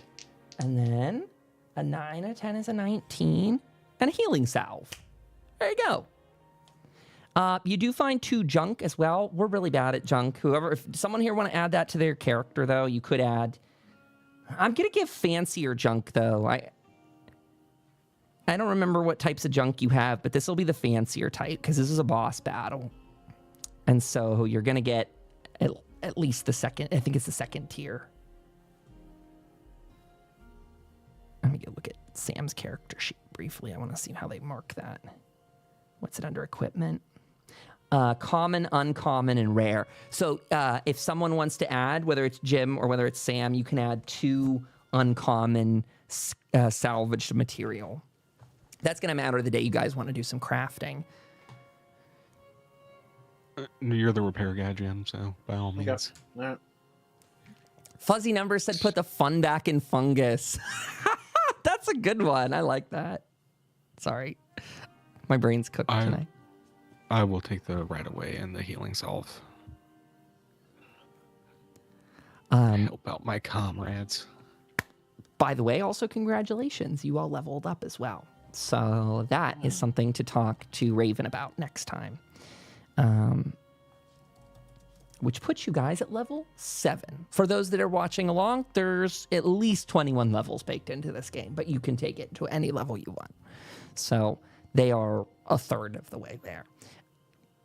Forever, however long we're playing this, we've been at this for quite a long time. As I see it, you guys have officially cleared. This is, I don't know, I don't have this spread into acts, but this would be sort of the conclusion of Act 1. I mean, maybe even like a mid, yeah. I mean, this was like Act 1 and then hard mode of Act 1, because you guys, I think the end of it was really going to the radio tower, and this was such an optional thing for you. This thing of saving Hell's Bells, and that I think is very worth it for you. So I just want to compliment the entire group on your patience for this. It was a very tough battle. You all did a shit ton of work in this. I'm sorry that this is the longest combat in the history of the world, but you've also done a great service for the town of Hope too, and I don't think that will be forgotten anytime soon. So in the next saga, the next adventure, you have 3 living party members, all alive. Whether you decide to take a long rest here in the grotto or decide to go back to Rusty Dusty Bones' farm, those are options. You could ignore all of that and go whatever route you want. You guys could give all this up and go back up to the pit. Okay, do whatever you want. Like, fuck out of Appalachia. I'm done with this shit. So, just open-ended for all of you. Any questions from some Sky or DK relating to loot or any loose ends that you guys really want to wrap up? My only question is, what XP are we at now? We'll just set you at the very beginning of XP level for 7, and that is I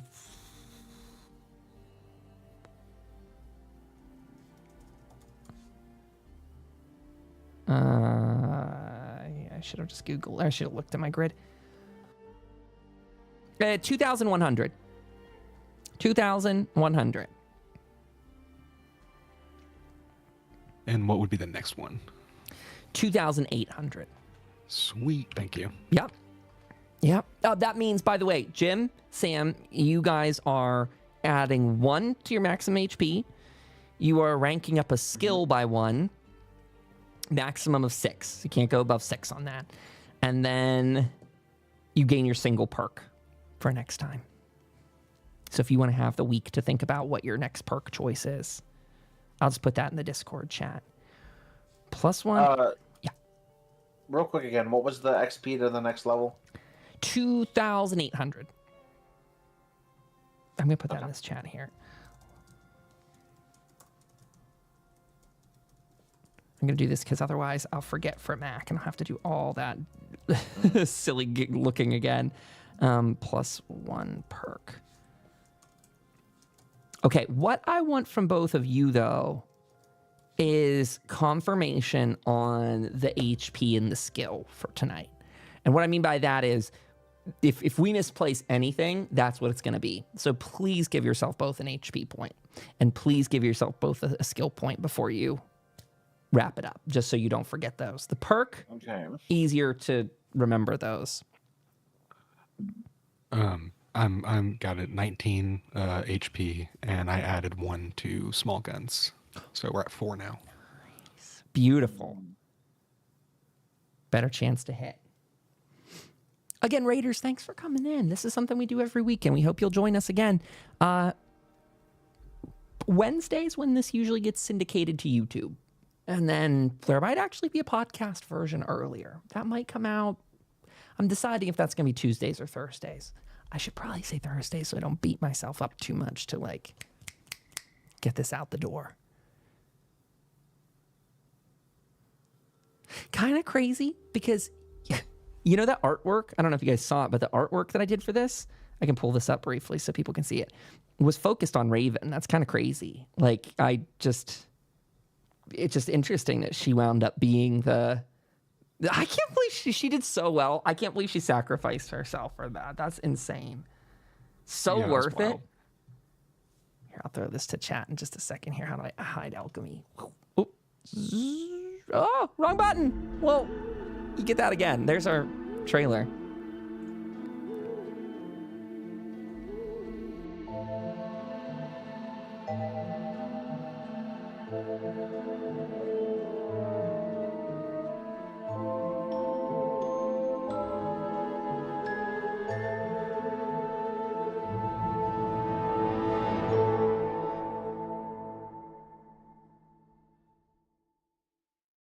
Ta-da! A trailer. Okay, how do I hide me now?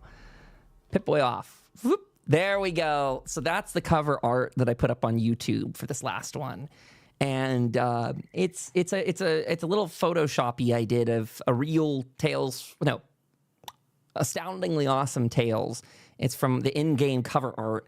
And what I changed was that there's actually a boy in that image behind Raven. So if you look in the eyeball here, like that's Raven's character. Technically, there's some other like small child behind it, and this is the Wendigo's face. His teeth sort of gnarled. Looks like a World of Warcraft ghoul for anyone that remembers that. And they actually look really identical. Trying to place what that was. That's it. So for you Fallout nerds out there like me, Fuzzy, I love this stuff. Thanks again. That is so incredible. That just how it fell with that picture. How incredible. Right? Like you could. I tell you guys, I don't plan half of this shit because I don't know what you're gonna do. That's the best part. I come up with some ideas of where I expect things to go, and I just have a fun. My brain sort of just lives in that space of like it's all liminal. Like whatever, we're gonna go however you want to do it, and yeah. So very cool. That was such a fun thing. That was such a high level boss fight. I had no idea the Wendigo was that strong. But you kicked his ass and got a level up out of it. You saved Hell's Bells. You got a bunch of gear, bunch of caps out of it. And now, I mean, long term, if you decide to go back to Hope, you also have a home out of this too, technically. You know, if you want to use this as a base of operations in the future, that is totally on the table. Yeah, I think that'd be awesome. Well, I think it's about time we call it quits for the night. Again, unless there's any standout questions. You both added your HP. You both added your skill points. Yes. Yep. Okay. Yes. Did anyone here pick their perk already? Or is that for next week? No. Okay. So I'm we'll gonna just wait till next week for that. Perfect. So I will harass. I will prompt you next week at the start of the session to let us know what perk you decide with. The perks are very fun for anyone watching at home. That's the big stuff. The perks are the really noticeable changes to their combat systems, or there's pets and companions. There's all kinds of interesting stuff. You can raise up your special stats with intensive training and things like that. So, okay, that's it. That's all she wrote. Everybody, have a beautiful evening. I want to thank everyone again for coming through. Thank you for hanging out with us. Thank you for being around. And a special shout out to all of our players here. We have DK in here. We've got Sky in here. We got Mac in here earlier, all mods of the Twitch channel and great friends for multiple years. So this is really fun to come together. We're all Fallout lovers, and it's great to bring this in a fun way where we're not confined by the rules of the traditional video game. We can change the world how we want, though we're very lore appropriate, and it's just an absolute blast. So look out for that. Wednesday there will be the post up on YouTube. Friday there will be a behind the scenes episode in the Substack. That'll do it for me, though. You all have a good night, and what do I throw it to? This? Yeah, we'll throw it to that on the way out the door. Good night, comrades. Good luck.